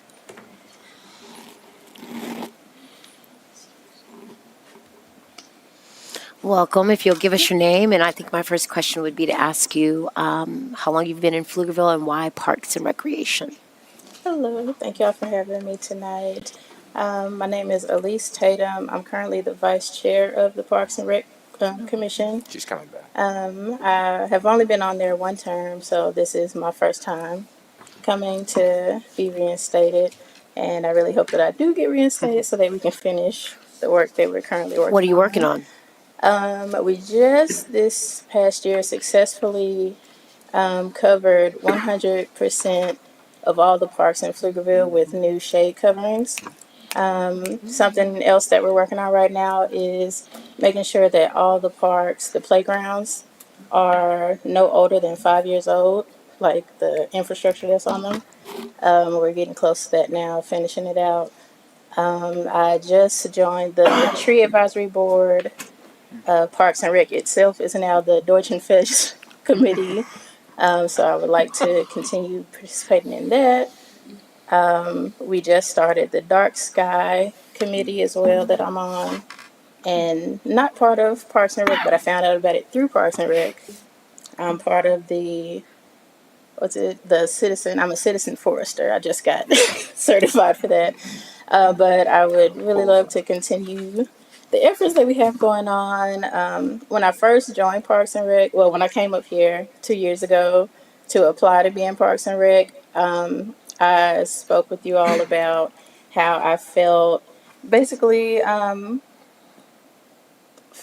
sorry, I forgot her name, but another lady was talking about where the people in the middle don't have anything to do really in town. Sally. Yes, Sally. We all remember Sally. Sally. We all will always remember Sally. So I do Start playing the agree. song now. I agree that there's things for families to do. There's things for seniors to do, but not a lot for just like single adults or married adults without children to do in town. So that was something that I was focusing on. Since I've been on the commission, though, I have seen more things come for that demographic. And I found my actual passion within Parks and Rec, which is the trees, nature, the trails, all of that. We are the trail capital of Texas now, as well as Tree City, USA. But we were already that before I was on there, so I can't take credit for that. Thank you so much. We actually can feel your excitement. I love that. I love that. And I'm sure Shane loves that too.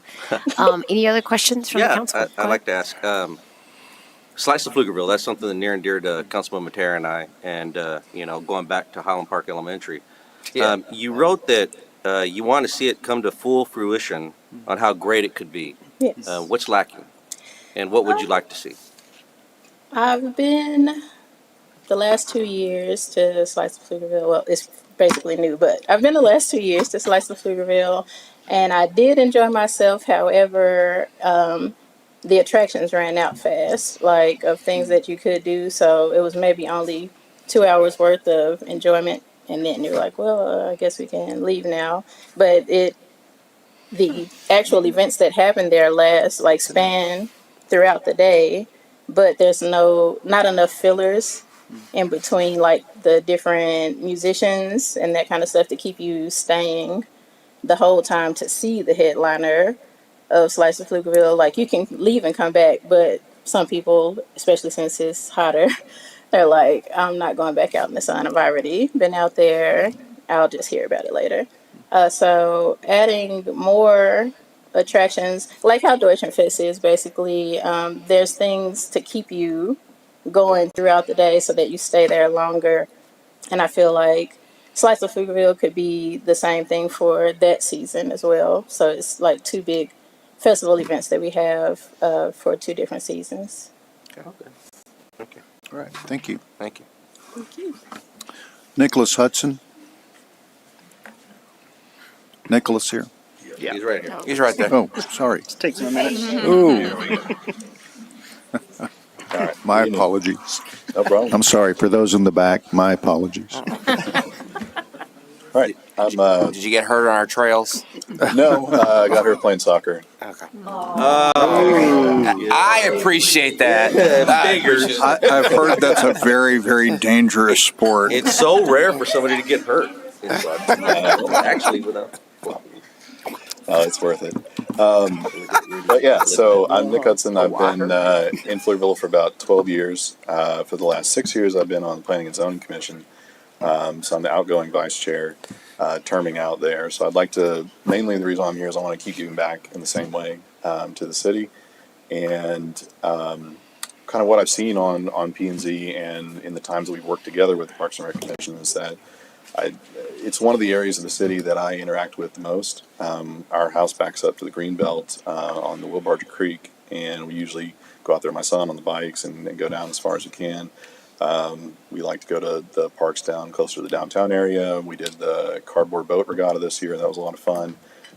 So my older son, who's 7 years old, we're really starting to get involved in a lot more of the outdoor activities and seeing a lot more of the park system. So it's the place where I think I have the most kind of involvement, and the place where I can see the results and the fruits of the labor for the things that I can do on the Parks and Rec Commission.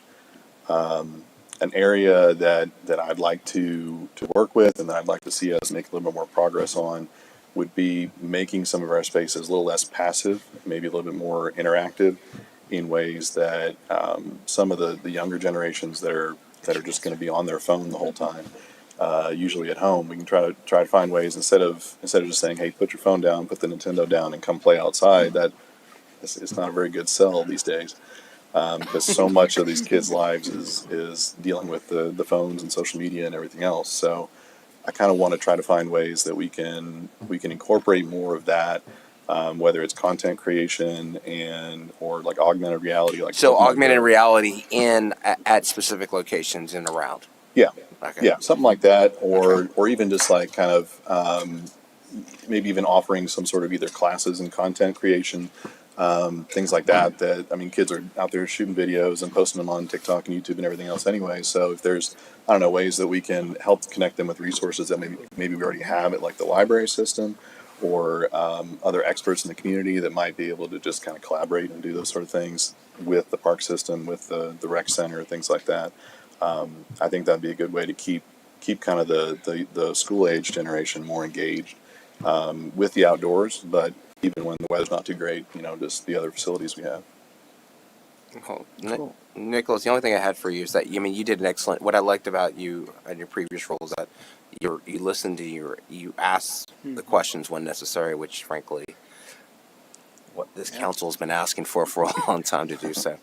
You already answered Councilmember Ryan's question over here, but is there anything else that you think that we should be cognizant of, or aware of, or something that you've seen that you think, hey, listen, this is something that may ask it to? I think the augmented reality is a unique one. I know that I've heard from the mayor-elect, the mayor, and this council about trying to make some more unique marks on our trails. You've traveled the trail. You're one of the few people I know who can actually tell people, yes, our trails go all the way down to Austin, and thanks to that connection in Manor now. So you're one of the few people who know that. Is there anything else that you think we're missing? One of the things, I'm kind of a hobbyist. I'm a gadget guy. I like RC cars, and I'm a drone pilot and everything else. I'd kind of like to see, I think that's an area where we could also attract a lot of attention and engagement from really people of all ages. And I think the technology in those areas is really advancing rapidly with batteries and everything else to be able to make that accessible. So I think that'd be a cool way to just kind of establish ourselves as the place to go for things like that in the region. Cool. Thank you, sir. Appreciate it. Take your time.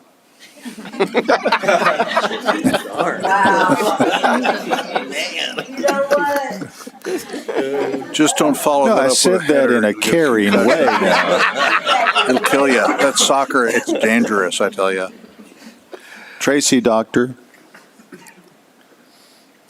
Do we know you? I have no idea who this person is. No idea who she is. I just figured we could spend more time together. There we go. That's why not. I guess I am here expressing interest. For those of you that do know me, you know that the recreation part is a big part of my life. Shane and I talk quite often, and I'm sure he loves that too. That did sound like a threat, but keep going. No, really, I do want to get more involved in my community. I've been here since 2012, and my kids now are 10, 7, and 5. And so, we do the park still, we do the trails, we do all of those things. We're doing the rec things, but I do want to get more plugged in and see what I can give. All right. To anticipate Melody's question, is it going to be related to baseball? What's that? I can wear different hats. Yeah. I can wear different hats. I can What do you separate. see as the biggest challenges for Parks and Recreation over the next 2 years? I do believe that population plays a big role. I think that the age of the kids coming in, but also with that comes the finances and making sure that the Parks and Recreation have the funding that they need.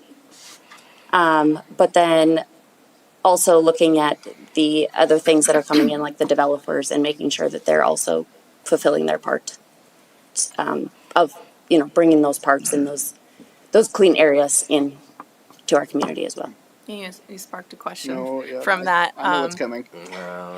What do you think when developers ask for to pay park fees in lieu instead of giving parkland for their developments? I do not agree with that. I think that when I look at, and I actually, you didn't probably know this about me, but I actually used to work for a home builder. And part of that was, looking at those areas that they should, that I think, I guess, that they should have kind of given back to the communities. I lived in Arizona for a little bit, and what I loved about in Arizona was that every single community that was close to us had its own park. They had its own, I mean, like the bigger communities here, but it was like every community. The community that I live in does not have any of those things. Not to say that they're not close, they are. But I think that there should be more things for that. I look at those kids a lot of times that parents are gone long hours, or maybe they're staying with grandmas and grandpas, and if they have an area close to them, at least let them get outside. At least let them have something to play in and get away from the indoors piece. And I don't think that money always gives back to that. Thank you, Tracy. Thank you. Appreciate it. Oh, I know. Reagan Anderson.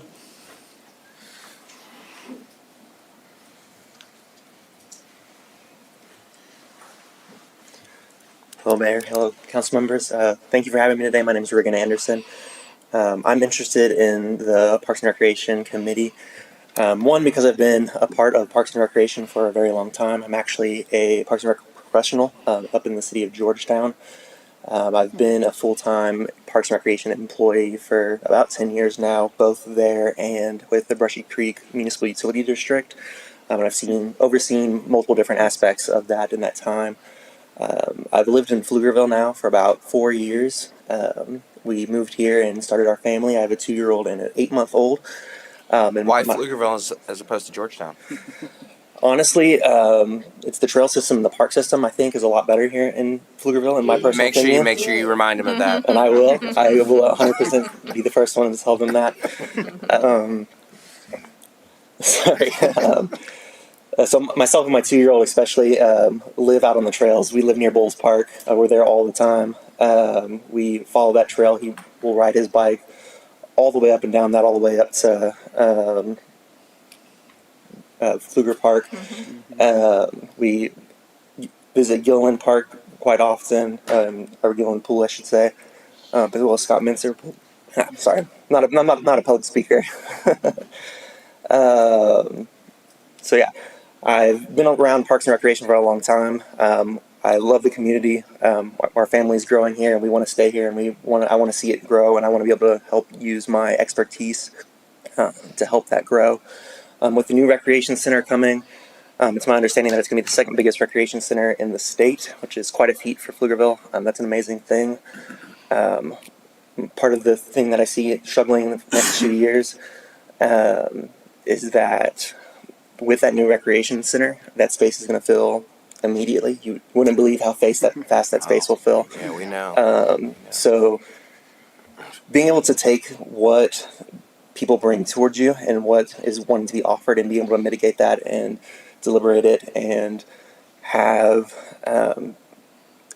enough programs going around that everyone is able to participate in what they want to participate in, and not just having basketball going 90% of the time, not just having volleyball going 90% of the time, but being able to add those programs that everybody wants and wants to participate in, no matter what your age is. I've overseen programs from ages 2, actually 1.5, all the way up to 100 plus, and all those programs are beneficial. There's value to it for every single one of those people. Yeah. Any questions? Cool. I think you answered my question. Yeah. Yes. Yeah. All right. Thank you very much. Eamon Kotab.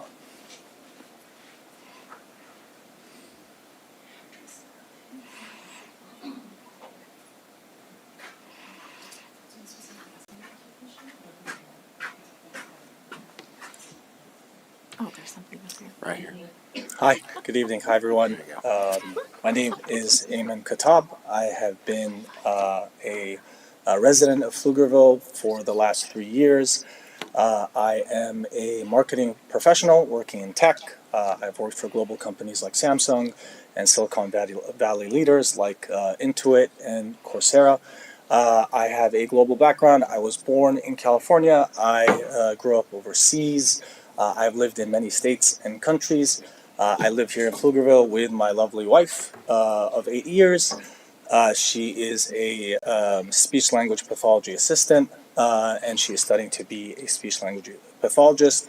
We also have a 5-year-old daughter who is just full of curiosity, adventure, and more recently, and maybe unfortunately, some sass.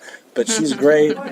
Of course, and she's great. I love sports. I play soccer. That's probably my number one. Wow. Yeah. What a phenomenal, Yeah, I read phenomenal that sport. earlier. Yeah. He's off my list. Yeah. I'm joking. It's a great sport. I probably have a very inflated sense of how good I am at the sport. I also play pickleball. Lots of that too. Hear that, James? James is here. Also play pickleball. I've dabbled in Brazilian jiu-jitsu. I'm very on and off. where is she? I would like, yeah, exactly right. I would like to get back into it, but I also have an injury from soccer, so I'm going to have to wait for a bit. It's such a dangerous sport. It is. It's such a dangerous sport. I don't buy it. You can't get hurt playing soccer. Yeah. I guess before I talk why the Parks and Rec Commission, I do want to speak generally about why serving at all. I feel, I just feel there's been a lot of rancor and dissent when it comes to the space of politics. I don't mean specifically in the city, but just the national discourse. And it just really made me feel like I want to contribute to the city that I'm living in. And from there, I learned about this idea of boards and commissions. And from there, I looked for a board and commission that aligns with my interests. As I mentioned, I like sports. Parks and Rec kind of fits squarely within that. I'm stating the obvious here, and I'm probably preaching to the choir. But parks and green spaces and just the outdoors bring so much value to community members at an individual level, at a communal level, and at the city level. At an individual level, it gives folks the chance to go outside, decompress, really just disconnect from the noise, and that's so important for mental health and well-being. It also gives people a chance to engage in physical activities, sports, and that increases physical health and well-being. At a communal level, we all know parks are a place for people to gather, whether it's the barbecue or a birthday party or families playing with their littles, or even sports leagues and tournaments. Although, given how heated those get, that's probably debatable if that's considered community building. But you get my point. And then at a city level, I think they're just crucial. I think the prevalence of well-kept and well-maintained parks are a strong indicator of quality of life. That hopefully will attract prospective residents and hopefully prospective employers as well. Eamon, just in your edification, do you believe our parks are better than Georgetown? Yes, absolutely. I have not gone to Georgetown Parks, but I'm just going to say yes to that question. So really, it's just, what's amazing about parks, they're like these Swiss Army knife types of spaces where people get together to go out, to get healthy, and to build community. That's really something I'd love to be part of. Perfect. Go. All right. Thank you. Thank you. Thanks so much. Top 5. So we have, top 5. We have 6 applicants. Yes, 5. Well, one alternate. One, And then the unexpired. one that gets the least votes will Yeah. become the alternate. Yeah. This is hard. So let me go ahead and start. My choices are Melissa, Elise, Nicholas, Tracy, and Reagan. Melissa, Elise, Nicholas, Tracy, Reagan. We're going this way? Sure. Okay. Elise, Nicholas, Tracy, Reagan, and Eamon.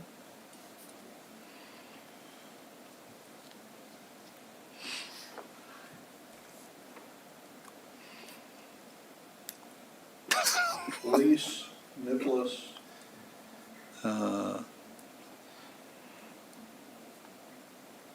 Jorge, Reagan. Did you just say Jorge? Jorge's not here. Oh, wait. Yeah, Jorge's not here. Sorry. Melissa, Elise, Nicholas, Tracy, and Reagan. Okay. Jonathan? All right. Elise, Nick, Tracy, Reagan, Amen. Same here. Elise, Nicholas, Tracy, Reagan, Amen.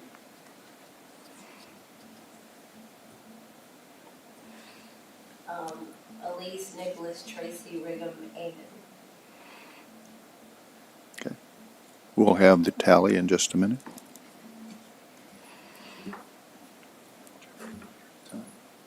Amen will be the. Yeah, do that. Yeah, Amen will be the alternate.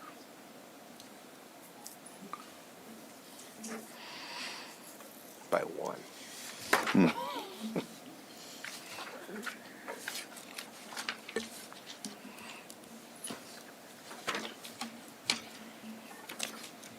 Yes, I have Elise, Nicholas, Tracy, and Reagan all with 7, Eamon with 4, Melissa with 3. There you go. Mayor, entertain a motion. Please. Motion to approve Elise, Nicholas, Tracy, and Reagan for the 4 regular 2-year terms and Amen to the 1 regular uninspired term. Okay. Second. Jonathan? Yes. Caesar? Kim? Yes. Victor? Mayor votes yes. Yes. Yes. Yes. All right. Motion carried. Thank you. Now All right. So the one we've been waiting for. the greatest board of them all. The greatest board of them all is the Board of Adjustment.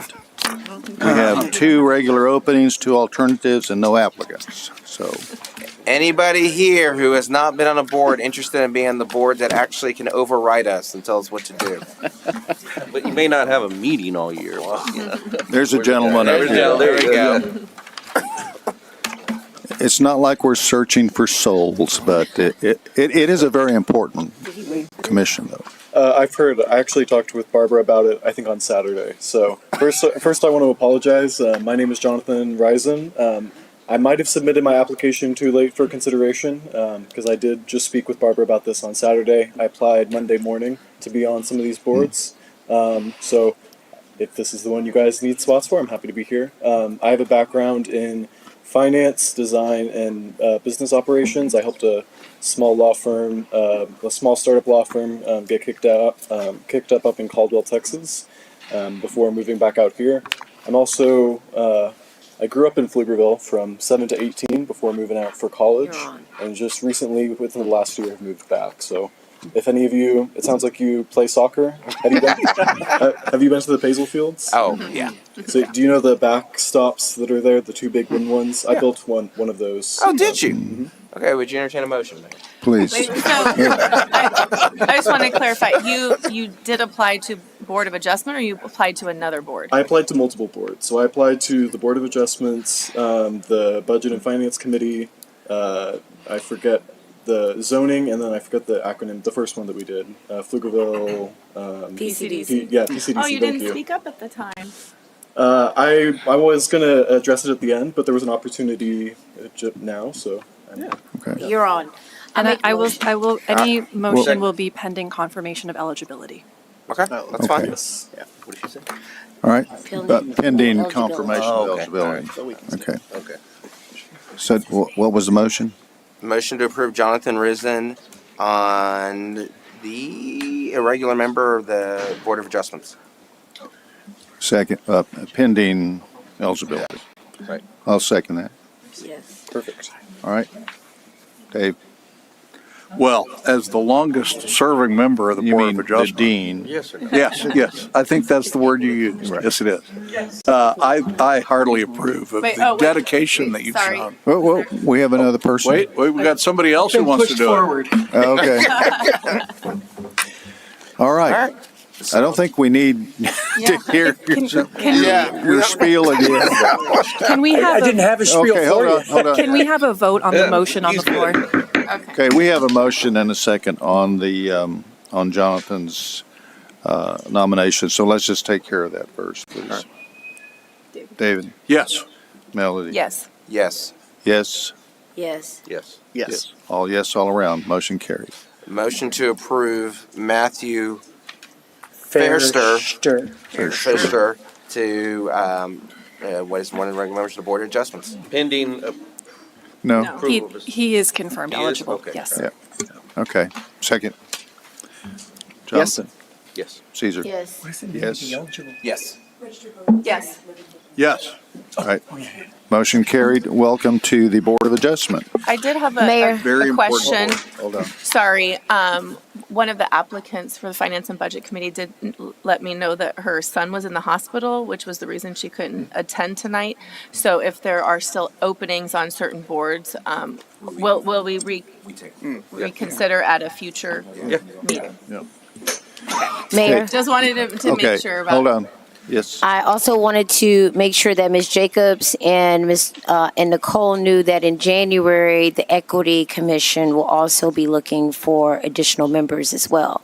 I'm glad that you both stayed. There is work for you to do. Do not be discouraged. Keep showing up. All right. Are we done? Hit that thing. There we go. We're adjourned.